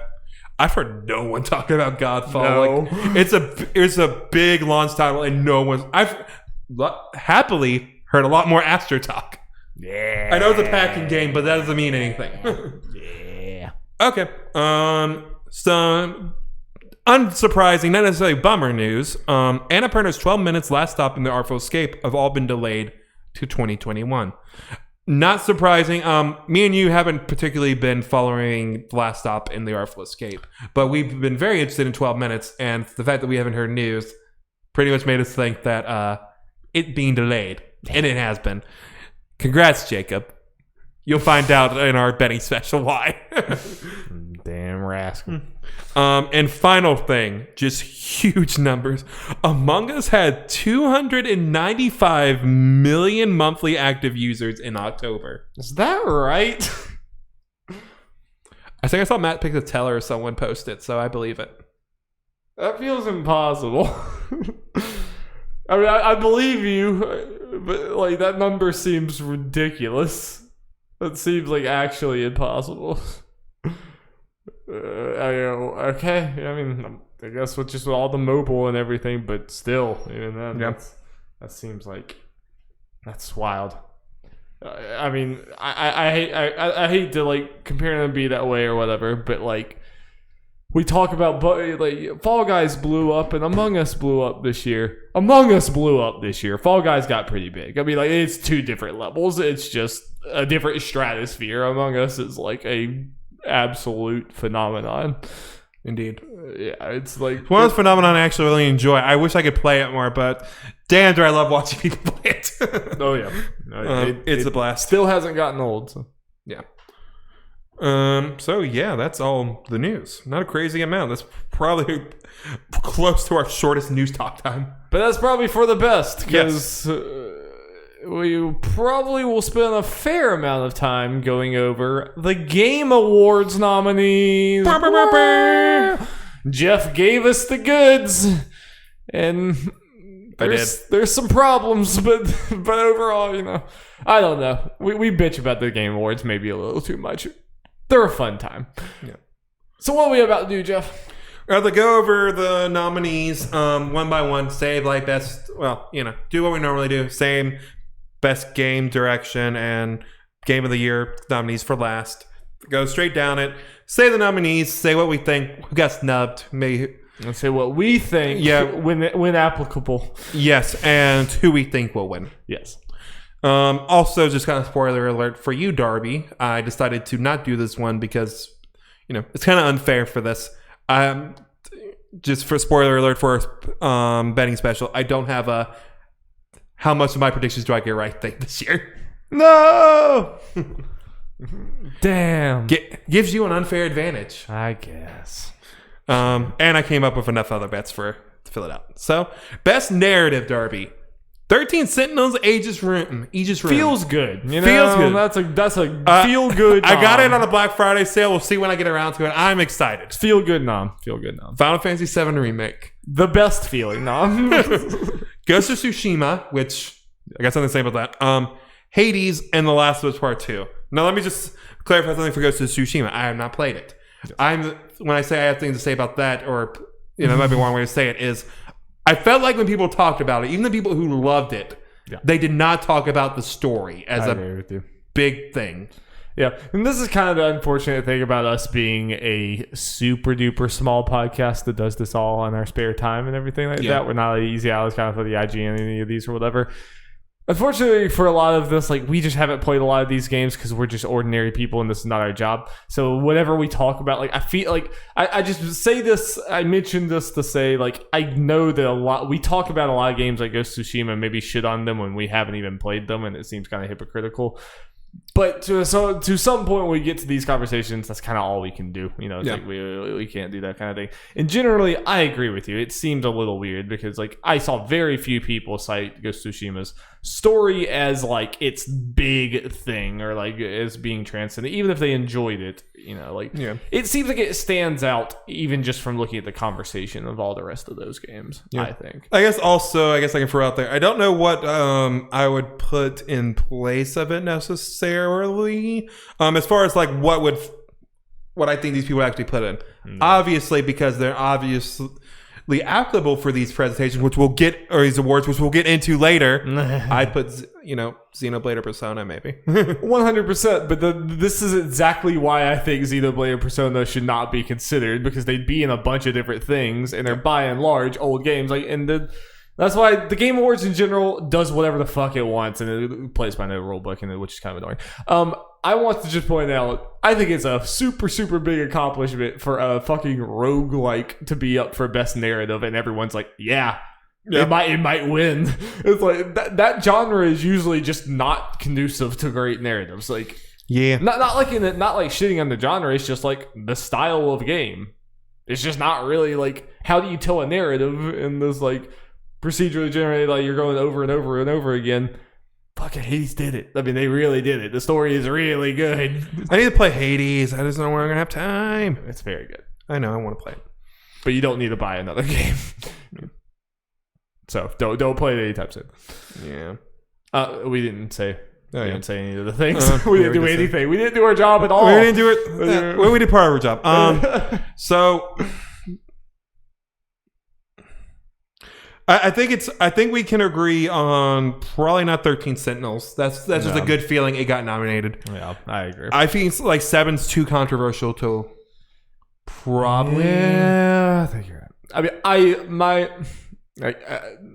We'll get to it. Ghost of Tsushima, I feel like I'm going to be saying this a lot, is more of, despite it being, spoiler, nominated for Game of the Year and nominated for all these things, probably not going to win too much. Just because it's, for the most part, it's one of those things that does a lot of stuff very well. Not necessarily the best at these things. Yeah. Like Horizon was pretty much this in 2017. Right. There are other examples. That's just the one that came to my mind. It didn't win shit. Right. Yeah. I feel like Ghost of Tsushima will probably be that this year. I think that's fair. So it comes down to Last of Us and Hades. I feel like, though, and you might be going with this, you could make the argument that what I just said for Final Fantasy VII applies to Last of Us, and Hades is still an indie game. So who knows? Final Fantasy VII could win it. But with those tokens, I don't know. I feel like generally, though, Ghost of Tsushima and 13 Sentinels. Yeah. I don't think because I think me and you think too alike. Because you were thinking the exact same thing. We're both thinking that Last of Us Part 2 is going to win, right? Yeah. Yeah, we think too alike. we think the same track. Yeah, because I agree with everything you said. I went down the same process. Final Fantasy VII is too controversial, but you could say the same thing, if not more controversial, for Last of Us Part 2. Mm-hmm. But this is the Last of Us category. Yeah. Like, narrative is the thing. Yeah. And I think The Last of Us Part 2, whether you love it or hate it, like when it comes to narrative in video games, went places that I've never gone, but I've never seen gone before, and like touched emotions and like did things, narratively speaking, whether you like it or not, that went crazy. And I think especially this voting panel is definitely way skewed towards the cinematic Naughty Dog-esque type of game. I think at this point, and I'm just going to say this right now, I think this panel in general skewed too much now to the Sony cinematic type thing. Yeah. Like, just those kind of games just get so much more of the benefit. And even Ubisoft, just kind of the general cinematic third-person. That's kind of why I added the kind of general thing, because Assassin's Creed, for instance, like, I think it's good. We can go into a little more later on. We'll find the point. Talk about the timing of when nominees are due by and all that kind of stuff, and who gets snubbed. I felt all that's bullshit. Yeah, but we kind of talked to the death to some points. But yeah, this whole panel is just definitely to like, you can only consider a game great if it's like super cinematic and super all this. I think that's why Hades is such a surprise. And I love it. And I think Hades is going to sweep a lot of categories. I don't 100%. Think this is it, even though I would not be surprised if it did win Best Narrative. I agree with you. I think it's down to those two. obviously my pick is Final Fantasy VII Remake, but my number 2 would easily be Last of Us Part 2. I love Hades, but Last of Us Part 2 was fucking. I don't know if I'd pick like for a personal choice 7 or Last of Us. Yeah, I mean, I was interested to see what you. I kind of expected you to pick Last of Us. Yeah, it's probably Last of Us for me. As much as I like, and it is such a close thing because if I'm being honest with this, in a lot of ways. These two are two of my favorite video game stories. Me too. Me too. So it's just between the two gods. Like it's like those two, a couple other things, and obviously Red Dead's up there. Yeah. Like and they're just the. I agree with you. Echelon I mean, for me. trust me. Even though it's an easy Final Fantasy VII, like pretty much every category it's going to be in here, it's close. Yeah. Last of Us Part 2 is close. Like well, it's both just of a thing these stories for so you. much. It's just not fair to anyone else because if 7 wasn't there. Last of Us 2 would probably be an easy thing. The bias is unreal levels with Final Fantasy VII, and I like completely admit that. Yeah. That's fair. Okay, best art direction: Final Fantasy VII Remake, Ghost of Tsushima, Hades, Ori and the Will of the Wisp, The Last of Us Part 2. I guess I'll read for the sake of. There are going to be a couple of these where I actually read the description for the category. Yeah. Because it makes things make a little more sense. For outstanding creative and or technical achievement in artistic design and animation.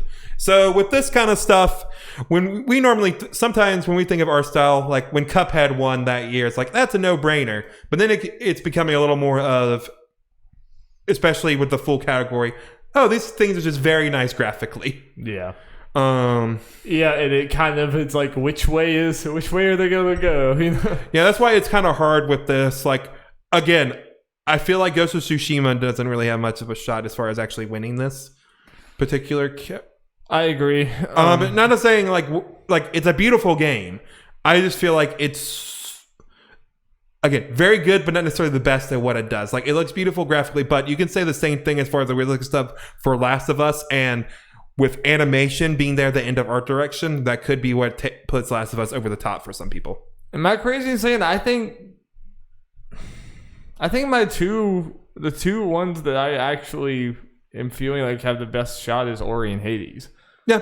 I mean, and I honestly don't know which way it would go. I think my vote myself might be Ori.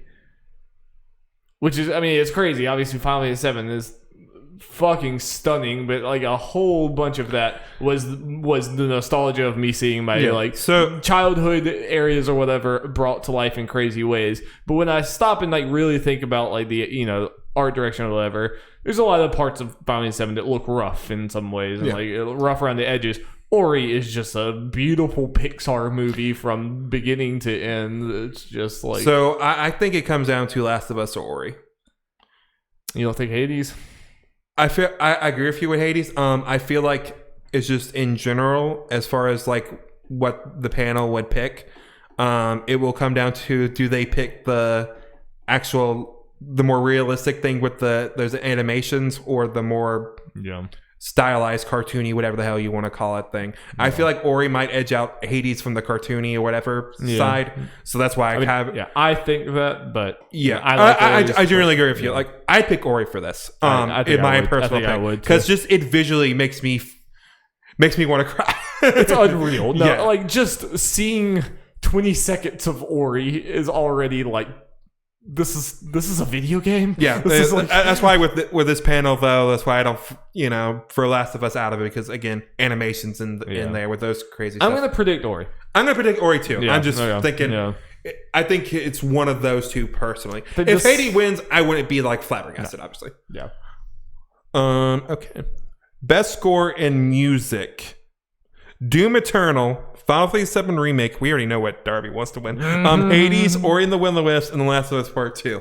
So Darby, this is one of those weird categories where I feel like there are a bunch of snubs, but I cannot say what I would take out, if that makes sense. Yeah. Because they're just, this year in particular, or a lot of years, I think this year in particular, there's just so many that deserve the nod that obviously they all can't make it in. It was a hell of a year for video games in general, but like, multiple I mean, obviously, Doom Eternal, I know it. I haven't played it. It's not my thing or whatever. But, like, I mean, the music is incredible. I know that, especially for what it is. But, like, those three right there, Final Fantasy VII Remake, Hades, and Ori, those three are up there for favorite soundtrack of all time for me. All three of those. Like, they're... Well, and just add on for me is... And Last of Us is obviously up there, too. I think Last of Us Part 2, at least for me... The music of Last of Us Part 2 doesn't stick with me as much as Last of Us Part 1. And I'm not even saying that in a bad way. I think it shouldn't have. I think Last of Us was like more minimalist with the soundtrack in a good way. Like, because I think it was leaning into the realism of the moment. It was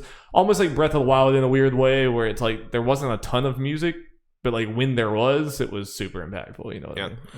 But as far as like potential, I would say like I would want in this category, but again, I can't say which one I take out necessarily or what would deserve to be taken out.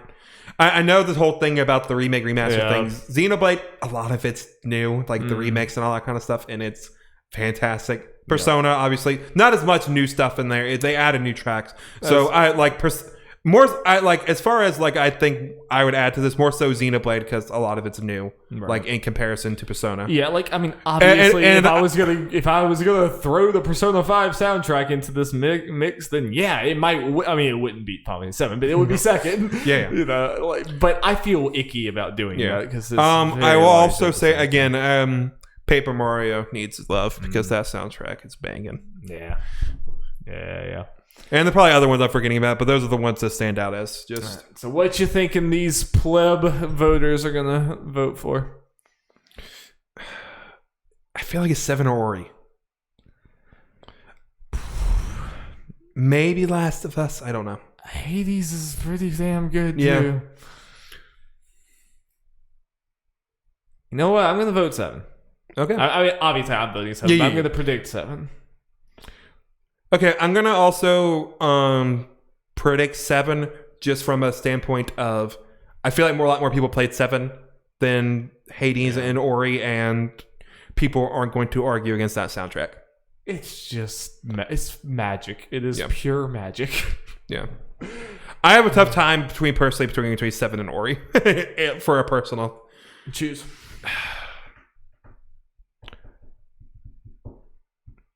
I'm going to go Ori just because the score just fits the visual so well. I don't hate it. I can't hate it. Yeah, and just makes you feel things. Like, I feel stuff for 7 for partly stuff, but Ori, just the way it goes with the visual and stuff is just transcendent. It pulls your emotions just right away. I mean, so did 7 made me cry just from musical notes, but I mean, you know. Again, I feel the same way, man. The music hits during those like last scenes going to the credits. Come on, man. Come on. Best audio design. Recognizing the best in-game audio and sound design. Doom Eternal, Half-Life Alyx, Ghost of Tsushima, Resident Evil 3, Last of Us Part 2. This is one of those weird ones where I really don't have much of a say as far as like who I think. No, we didn't play it, but I feel like Half-Life Alyx should win every technical award it's put up for. Honestly, if we're talking about snubs, and I think we'll get to overall snubs later. Half-Life Alyx is probably one that's like, I think I think if VR things are readily available, I think Half-Life Alyx would be Game of the Year. Like, I haven't seen a single person who played Half-Life Alyx who says that like it like if Half-Life Alyx was played by everyone, it would be in like all of these categories. Like, everyone who's played it said like this is purely not enough people played it. It is like this is. There's like in no real like just world would this be snubbed as hard as it is. Yeah, makes sense. I'm just gonna be boring and say probably Last of Us. Maybe wins it. Yeah. Maybe things will be split enough to where Half-Life Alyx could take it. I think Half-Life Alyx has a shot because also you have to get in the like this is the kind of the dumb thing about these awards is you have to get in the mind of people who like they know that Half-Life Alyx was snubbed, so they're probably like they go to their one person on the team who played Half-Life Alyx and they're like, "Do you think it deserves it?" And he's like, "Yeah." And it's like, "Okay, we're gonna give it this or whatever." But I don't know. You know, we are overthinking it probably. I think you're probably more right with The Last of Us. I'm happy Resident Evil 3 got nominated for something. I like that game more than most people. I wasn't laughing about Resident Evil 3. I was like, did the audio design stand out to you? I really don't know what it does. Yeah, it was good. What it does with like audio. Yeah.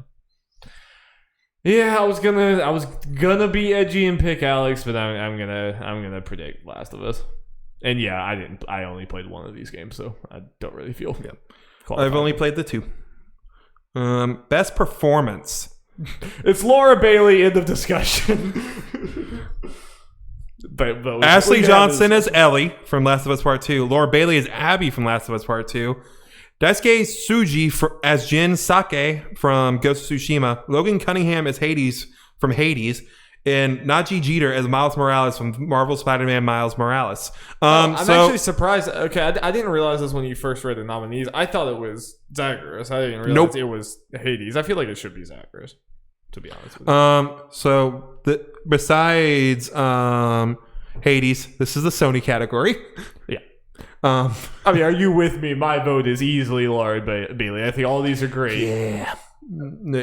I mean, that was like probably the best acting job I've ever seen in a video game.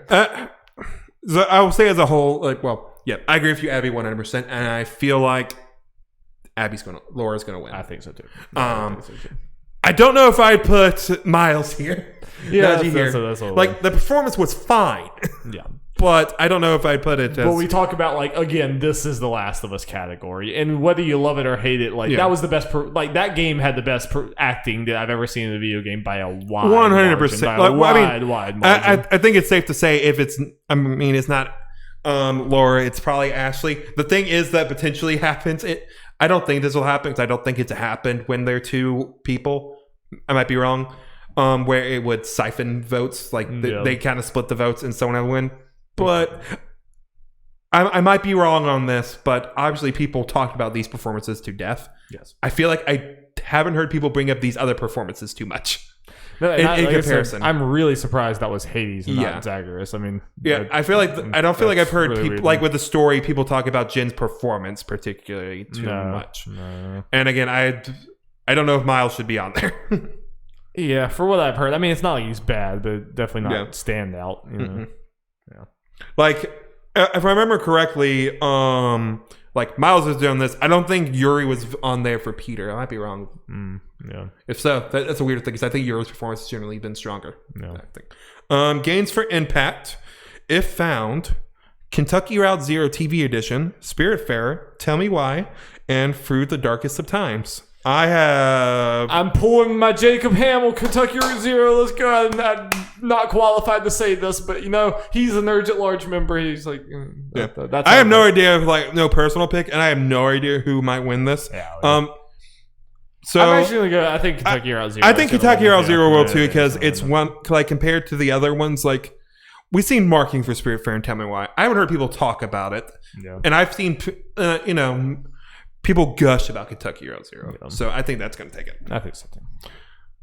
Best ongoing: Apex Legends, Destiny 2, Call of Duty Warzone, Fortnite, Nominees. I don't know. I have no personal pick. As far as who wins, has Fortnite won this every year? I don't know how this has gone in the past. I'm just going to check real quick because I'm just very curious about something. I know people really like the Destiny 2 updates and everything, the new expansions and stuff. I mean, that's been going pretty well, but I don't know. I really don't know. And people love Warzone. People love a lot of these, but we just don't play them, so it's... Carnothel, sorry, I just want to check one thing because I'm just very curious. I think we can probably agree. I think No Man's Sky is the one that just doesn't have a shot, but I think it's going to be one of the other four. I've heard best ongoing. Yeah, Fortnite won last year. This is 3/5 of the same category. Apex and Destiny were on it last year with Final Fantasy 14 and Rainbow Six Siege. They added Call of Duty, Warzone, and No Man's Sky on here. I don't know. I guess Fortnite might win again. I don't know. I don't know. Best indie. Okay. I think we all know who's going to win this, but Carrion, Fall Guys Ultimate Knockout, Hades, Spelunky 2, Spiritfarer. Bloodbath. Is there any reason for us to believe Hades? No, it's going to be Hades. Yeah. Something I saw interesting, I'm sure some people think this. I didn't watch it. I watched a clip of Gary Whitta on Kind of Funny Games Daily last week with these. He was so upset Fall Guys wasn't up for Game of the Year. What? He thought he should have been in Doom Eternal spot. No. I mean, Fall Guy's very fun, but game of the fucking year, no. But yeah, Hades is gonna. Yes. No questions asked. Best mobile game: Among Us, Call of Duty Mobile, Genshin Impact, Legends of Runeterra, and Pokemon Cafe Mix. Fun fact: Pokemon Sword and Shield were technically eligible for this Game Awards, I believe, and Pokemon Cafe Mix is the one on here. Not saying I don't think Sword and Shield should be nominated. I understand why it's not, but that's funny. I think Among Us wins this easy. Yeah. I think so. I mean, Genshin Impact, I think, is the only other possibility. But I feel like the people voting on this panel are ones playing it on console. Yeah. While Among Us, a lot of people playing on PC, but probably on their phones as well. Yeah. I think Among Us wins. It is kind of weird that it's here in general, but I mean, it's undeniable that this was the year, of Among Us. It was basically like it didn't exist before, so I know it's a different situation. Yeah.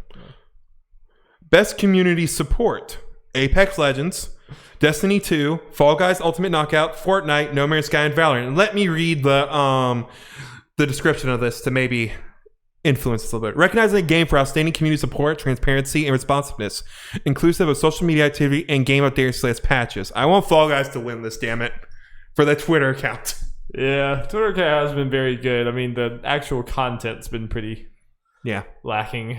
But I guess that'd be ongoing game, though. Yeah, okay. No, I agree with you. Dan. Yeah, that's the only reason I say. For community support, I think they have been great. Yeah. But I just don't have enough to talk about this kind of category, really. But I'm pulling for the Fall Guy. Yeah, let's go. That Twitter account is a premium follow. Best VR AR: Dreams, Half-Life Alyx, Marvel's Iron Man VR, Star Wars Squadrons, The Walking Dead, Saints and Sinners.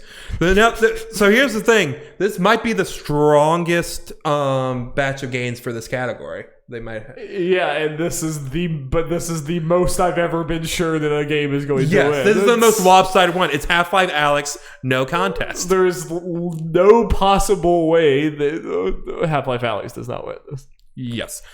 It does make me a little sad that this is the only category Dreams is up for, but at the same time, I don't know what else it'd be up for. Yeah, I don't necessarily think it should be up for other things, but it is sad. Yeah. Darn. Innovation and accessibility. Recognizing software and or hardware that is pushing the medium forward by adding features, technology, and content that help games be played and enjoyed by an even wider audience. Assassin's Creed Valhalla, Grounded, Hyperroot, Last of Us Part 2, Watch Dogs Legion.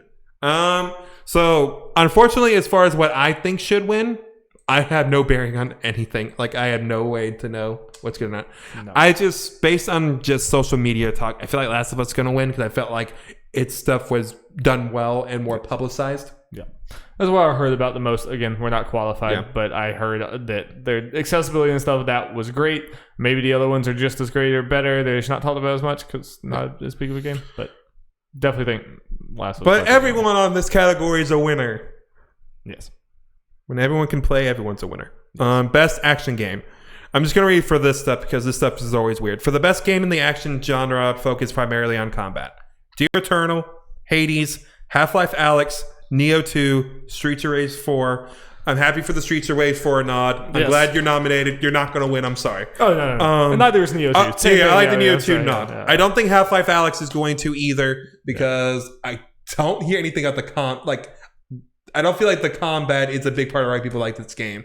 Half-Life Alyx sounds like, based on what I've heard, it should be more an action-adventure, which is also its own weird category. Which we'll both of these categories are just dumb. But especially action-adventure. Hades. Yeah.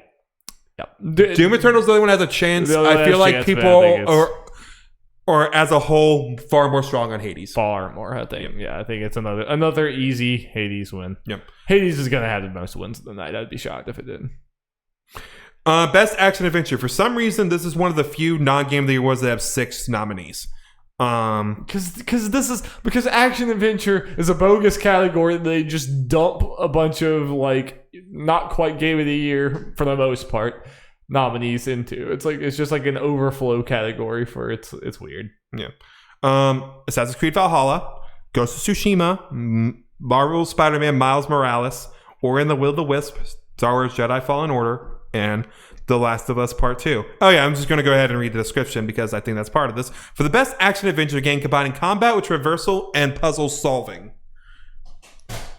So, I feel like a lot of these games aren't strong on all those factors. Like, I would say Ori is the strongest on all those factors put together, and it should win. That is my choice to win on those merits. Yeah. I like Last of Us 2 more overall, but as far as an action-adventure game from those merits, Ori wins this. I agree with those things. I also think that most people voting on these things don't vote off of the description. They vote off of, this is the list of games and this is my favorite game out of this list. I think that's how people do like almost every one of these, or the genre categories. Obviously narrative and sound and music, they do that, but when you get to the genre categories, I think it really is as simple as, these are the games, this one's my favorite, this one is who I'm voting for. And if I did it that way, like you said, obviously Last of Us Part 2, but I agree with you from that description. I think that fits Ori more to a T, but I also think this whole category is stupid. I have no idea who's going to win based on that stuff, because we think Last of Us is probably going to win the most awards out of this category and stuff, and could potentially maybe win Game of the Year. I don't know. And I'm going to predict Last of Us Part 2 is what I'm predicting. Is that what you're predicting? Probably, yeah. Yeah. It's kind of like with other stuff. I don't feel like people really like Ghost of Tsushima, but maybe the love for it is not as strong to win some of this stuff. Yeah. Star Wars, I think it should be happy it's even here, even though it was out last year, type of thing. I don't know if they just added an extra slot to add miles. I don't know if it should be. I mean, I like it, but but from those merits, I have nothing to say about Assassin's Creed. Best role playing game, weird one. Final Fantasy VII Remake, Genshin Impact, Persona 5 Royal, Wasteland 3, Yakuza Like a Dragon. Let's go. Yeah, very, very happy. They just wanted the Persona 5 versus Final Fantasy VII Remake fight. They just want to make the weebs fight. No, I'm going to say this again. Typically, I agree, it probably shouldn't be here. But if fucking Persona's here, Xenoblade should be there instead of Genshin Impact. I'm sorry. I mean, in no reality is Genshin Impact actually it is a fun game. It's a fun junk food game. I'm not taking away from it. You can really, really love, a game like that has some problems or that's kind of light or whatever. Mm-hmm. It should not be a best role-playing game. This is why Game Awards is very much just the popularity awards. That's really what it is. Yeah. So I agree with you. We should be right now having the conversation. Well, we shouldn't be, but within their rules, we should be having the Final Fantasy VII versus Persona 5 versus Xenoblade conversation. And I'd be sitting here like, don't make me choose now. Give me 2 more months. I bet you will. We will make Jeff squirm. I will squirm, just not today. But I think 7 wins this. I do too. Obviously, I think if Persona 5 proper had come out this year, then we might have a talk. But I think most people kind of feel the way I do, where it's like they feel weird judging this game that came out in 2017, in 2020. And I feel like also a lot of people who even play Persona have not played Royal, especially from this category. Because again, and understandably, because it's a long-ass game where you're playing 100 hours of content you already played to get to the new stuff for the most part. So... I think Final Fantasy VII will actually get a win here, and I'm happy. But what's your pick? What would be your pick? Oh, my personal pick? I said, don't make me choose now, baby. Give me 2 more months. Don't make me do this. Fine. We'll let him squirm his way out of this one. Best fighting game. Dear Lord, this category. It's just an assault on the senses. Grand Blue Fantasy Versus, which is like the one game I think should be nominated. Yeah.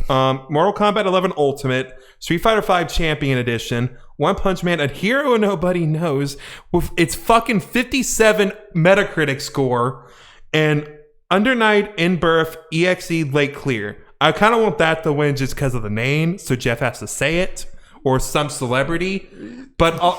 kind of, sort of. But that one's also an old game with an I think. So. Let me double check on that. I'm almost certain that game came I'm out almost last certain year. too. I just want to double check on this. So we are talking about 3 games that did not come out this year, came out in the past, and just had some DLC updates. one game that was a 50-something on Metacritic, and then one actual 2020 game. This is the most embarrassing I've ever seen a award category be. This is pretty freaking terrible. Yeah. And the ultimate stuff, like they added a little story mode thing and some characters. It's not a fucking new game. It's like, this is so obvious, like they are just desperate to have categories. When I wonder how it was bad. This year was bad for fighting games in general, or whatever. But them's fighting herds is better than it should be on here. It just simply should. Definitely over One Punch Man. Even if you want to include Mortal Kombat and Street Fighter and stuff as eligible, but this is the same organization that last year had Jump Force there, not Power Rangers, so they really have no credibility. Yeah, they have no credibility. Again, to remind people for last year, I actually enjoyed Jump Force. It's a bad game. I enjoyed it. Yeah. Power Rangers is just objectively the much better fighting game, and in this case, them fighting herds is objectively better than One Punch Man. It's not even close. Yes. It's also, and even if you want to compare it to other stuff, it's at least a new game. Yes. No. No. We talked about this off camera, and we'll end it here with me saying Can I just protest, not vote? Yeah. Well, I will say I think Mortal Kombat's probably gonna win. I think so too, which is stupid. It's dumb. But I feel like if this is what they these are the choices people had to choose from, they should have just got rid of the category. I agree. Obviously, I love Mortal Kombat 11, but I just think it's ridiculous to have this a DLC. Yeah, I wonder if it's partly because they decided to include it because it did not win last year.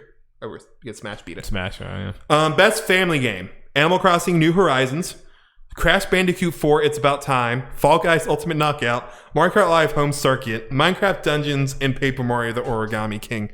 Those categories is always weird. It's just hey, this has a cartoony aesthetic. Let's put it in here. Pretty much. They're all great games. I don't know if Crash Bandicoot's a family game, though. It's so fucking hard. No, yeah, it's not. Again, like you said, the category means not. But I think all it means is. I'm glad Paper Mario got some nod, but Animal Crossing wins this. Yeah, easy. Yep. But these are all good games. Yeah. All good games. Best Sim Strategy, another weird one. So, yeah, I'm just going to read the description for this. Best game focused on real-time or turn-based simulation or strategy gameplay, irrespective of platform. Okay, that makes it even weirder. Okay, let's get to it. Crusader Kings 3, Desperados 3, Gears Tactics, Microsoft Flight Simulator, and XCOM Chimera Squad. Darby, what stands out here? Yeah, obviously Microsoft Flight Simulator, but yeah, sorry, I just got back around to just focus on real time or turn based. Okay, I guess Flight Simulator is real time simulation. Okay. Okay, so this category is stupid. Yeah, because you have 4 strategy games and then 1 simulator, and I think on the fact that Microsoft Flight Simulator is going to win this against 4 games that are comparable, but it's completely different from the one. Yeah, it's just more people know about it. Everyone, I think a lot of people would be like, we don't play it, but we know how big of a deal it was, how big of an achievement it was. But in no category should you be comparing Crusader Kings 3 to Flight Simulator. How do you compare those 2 games? Yeah. I think Blood and Easy Allies made a good point. Microsoft Flight Simulator is not really a video game. Really. I mean, it's a flight simulator. But yeah, I agree. I think Flight Simulator wins. Best Sports Racing, Dirt 5, F1 2020. Do we need to do this one? Tony Hawk's going to win. Tony Hawk's going to win. Best multiplayer: Animal Crossing: New Horizons, Among Us, Call of Duty Warzone, Fall Guys: Ultimate Knockout, and Valorant. I don't think Animal Crossing should be nominated for this. No, because the multiplayer is really bad. Yeah, I guess it might be nominated on the fact that it was kind of important for the year, the game in general, and the multiplayer is a big part of that, even if it's not great. It saved 2020. And people's. So because of that, Animal Crossing could win, but I think and probably. I think it's probably going to be, and I think it should win, is Among Us. I agree. I'm going to predict Among Us, but like you said, I wouldn't be super surprised. Comparing to the other stuff, Call of Duty's always on here. I don't think it wins too often anyway, just kind of a known quantity. Yeah. Fall Guys, I think we kind of talked about, Among Us is 8 is lunch, and it's just a much bigger thing. Valorant, I feel like a bunch of people like it, but not necessarily this panel. This is not the right group. This is just not an esports group. And why I think Among Us should win just in a vacuum, taking away it releasing, not this year, I guess, but the fact that it's nominated, is like Animal Crossing, this is such a good game for the time because You're talking to people over the internet. And just as far as video games go, we've had these kind of games, these liar games and stuff, and deceit games, but we haven't really had them in video games to this level, and it stands out from this otherwise. Fall Guys did a good job, a good spin on the Battle Royale genre, but I think Among Us in general... Among Us is just such a social game that just stands out in that way. So I'll be kind of surprised that Among Us doesn't win, and I think it's my favorite out of the ones. I played 4 of these games. It's my favorite, even the little time I've played it. Yeah, I've played the same 4 games, and I agree. Yeah.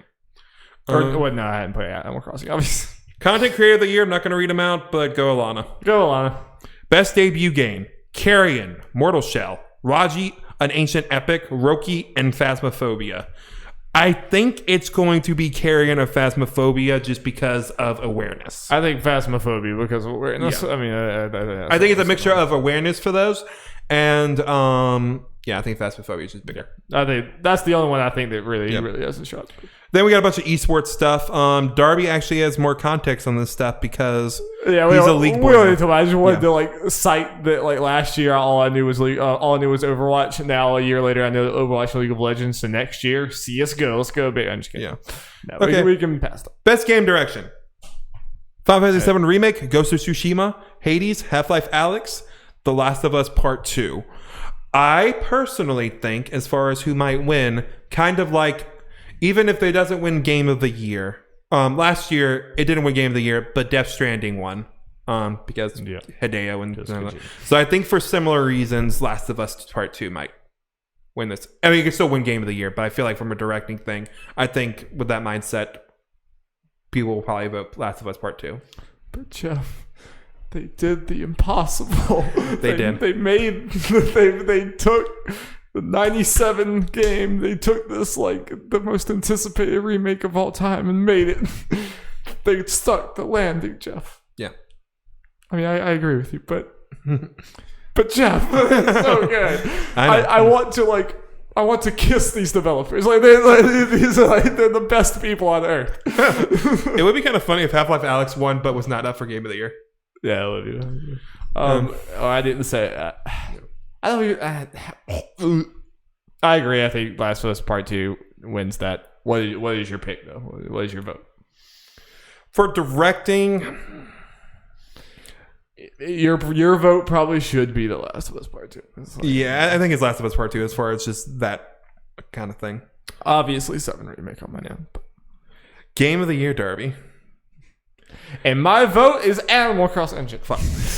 I've been secretly playing it behind your back. Oh, fuck. Doom Eternal, Final Fantasy VII Remake, Ghost of Tsushima, Hades, Animal Crossing New Horizons, and The Last of Us Part 2. So we were right except for one. We were right except for Demon Souls. We both said Demon Souls and it ended up being Doom Eternal. Well, let's talk about that just real quick for Demon Souls. It was eligible. Yep. People just couldn't get their hands on it, so it's technically out from the running for next year, which is dumb as hell. Once again, this award show has very little credibility in my eyes because, it's fucking ridiculous. People had the game for a few hours and then had to vote and everything. So it just gets completely shafted. And it's partly Sony didn't get it to them because Miles was nominated. Valhalla, they came out the same day. Yeah, but it's not really Sony's responsibility for the game awards. I know. It's just a weird, dumb, arbitrary thing. And I think we still agree, just even after hearing impressions, if Demon Souls people had time to play it and still be voted on, it probably would be in over Doom Eternal. I think so, and at the very least, it would have been in a bunch of these categories. A bunch of them, easily. I mean, it's man. Stupid. We were talking about best art direction and stuff. I think that's when we're okay, maybe Ori doesn't have the just ship it and it's done. Yeah. Again. The game award should be a few weeks into January and have people have time to do it. If it wants to be a real award show, but it wants to be E3 Part 2, which is fine, whatever. All right. Anyway, let's actually predict the things we have here, and then let's get out of here because we're almost at 2 hours. Yeah.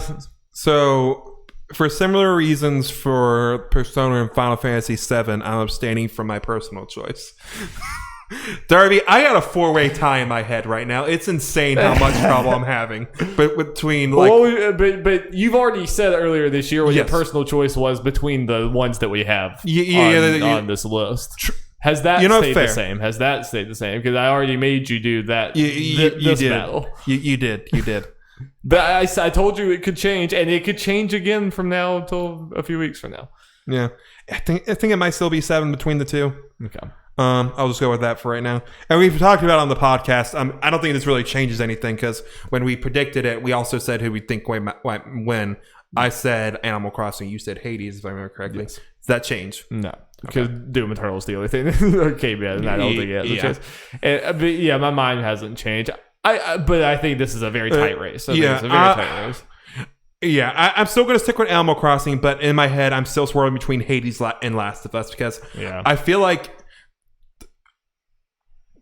depending on what direction this panel goes, any one of them, because they're all three are so different that I could see any of them winning for different reasons depending on where they go. But in the end, I feel like Animal Crossing clinches it. Yeah, I feel less good about Animal Crossing for some reason now than I did when we talked about this before, but I shouldn't really because it's such a big freaking deal. But I think it's one of Hades, Animal Crossing, and Last of Us. I think those are the... Any of the other three would surprise me. Yeah. Final Fantasy VII, we're getting up high-fiving and hugging and shit. Oh, shit, we going crazy the moment they said But I was like, what? You'll see me like run around the house like, okay. Yeah. Yeah, so I'm picking Hades, but I don't feel super confident about it. I think it could go a lot of different ways. But I think Hades is just the one that, like, there is no negative press about Hades. It just doesn't exist. It's just a thing with Hades that stops me from pulling the trigger on it, potentially. And I have no way to back this up. This is me just going off stuff I've seen on the internet and pulling shit out of my ass. I feel like the people that have played Hades, a lot of them, that will be... their personal list, they'll have Hades above Animal Crossing and Last of Us for a lot of those people. I just don't know if the numbers are there, kind of thing.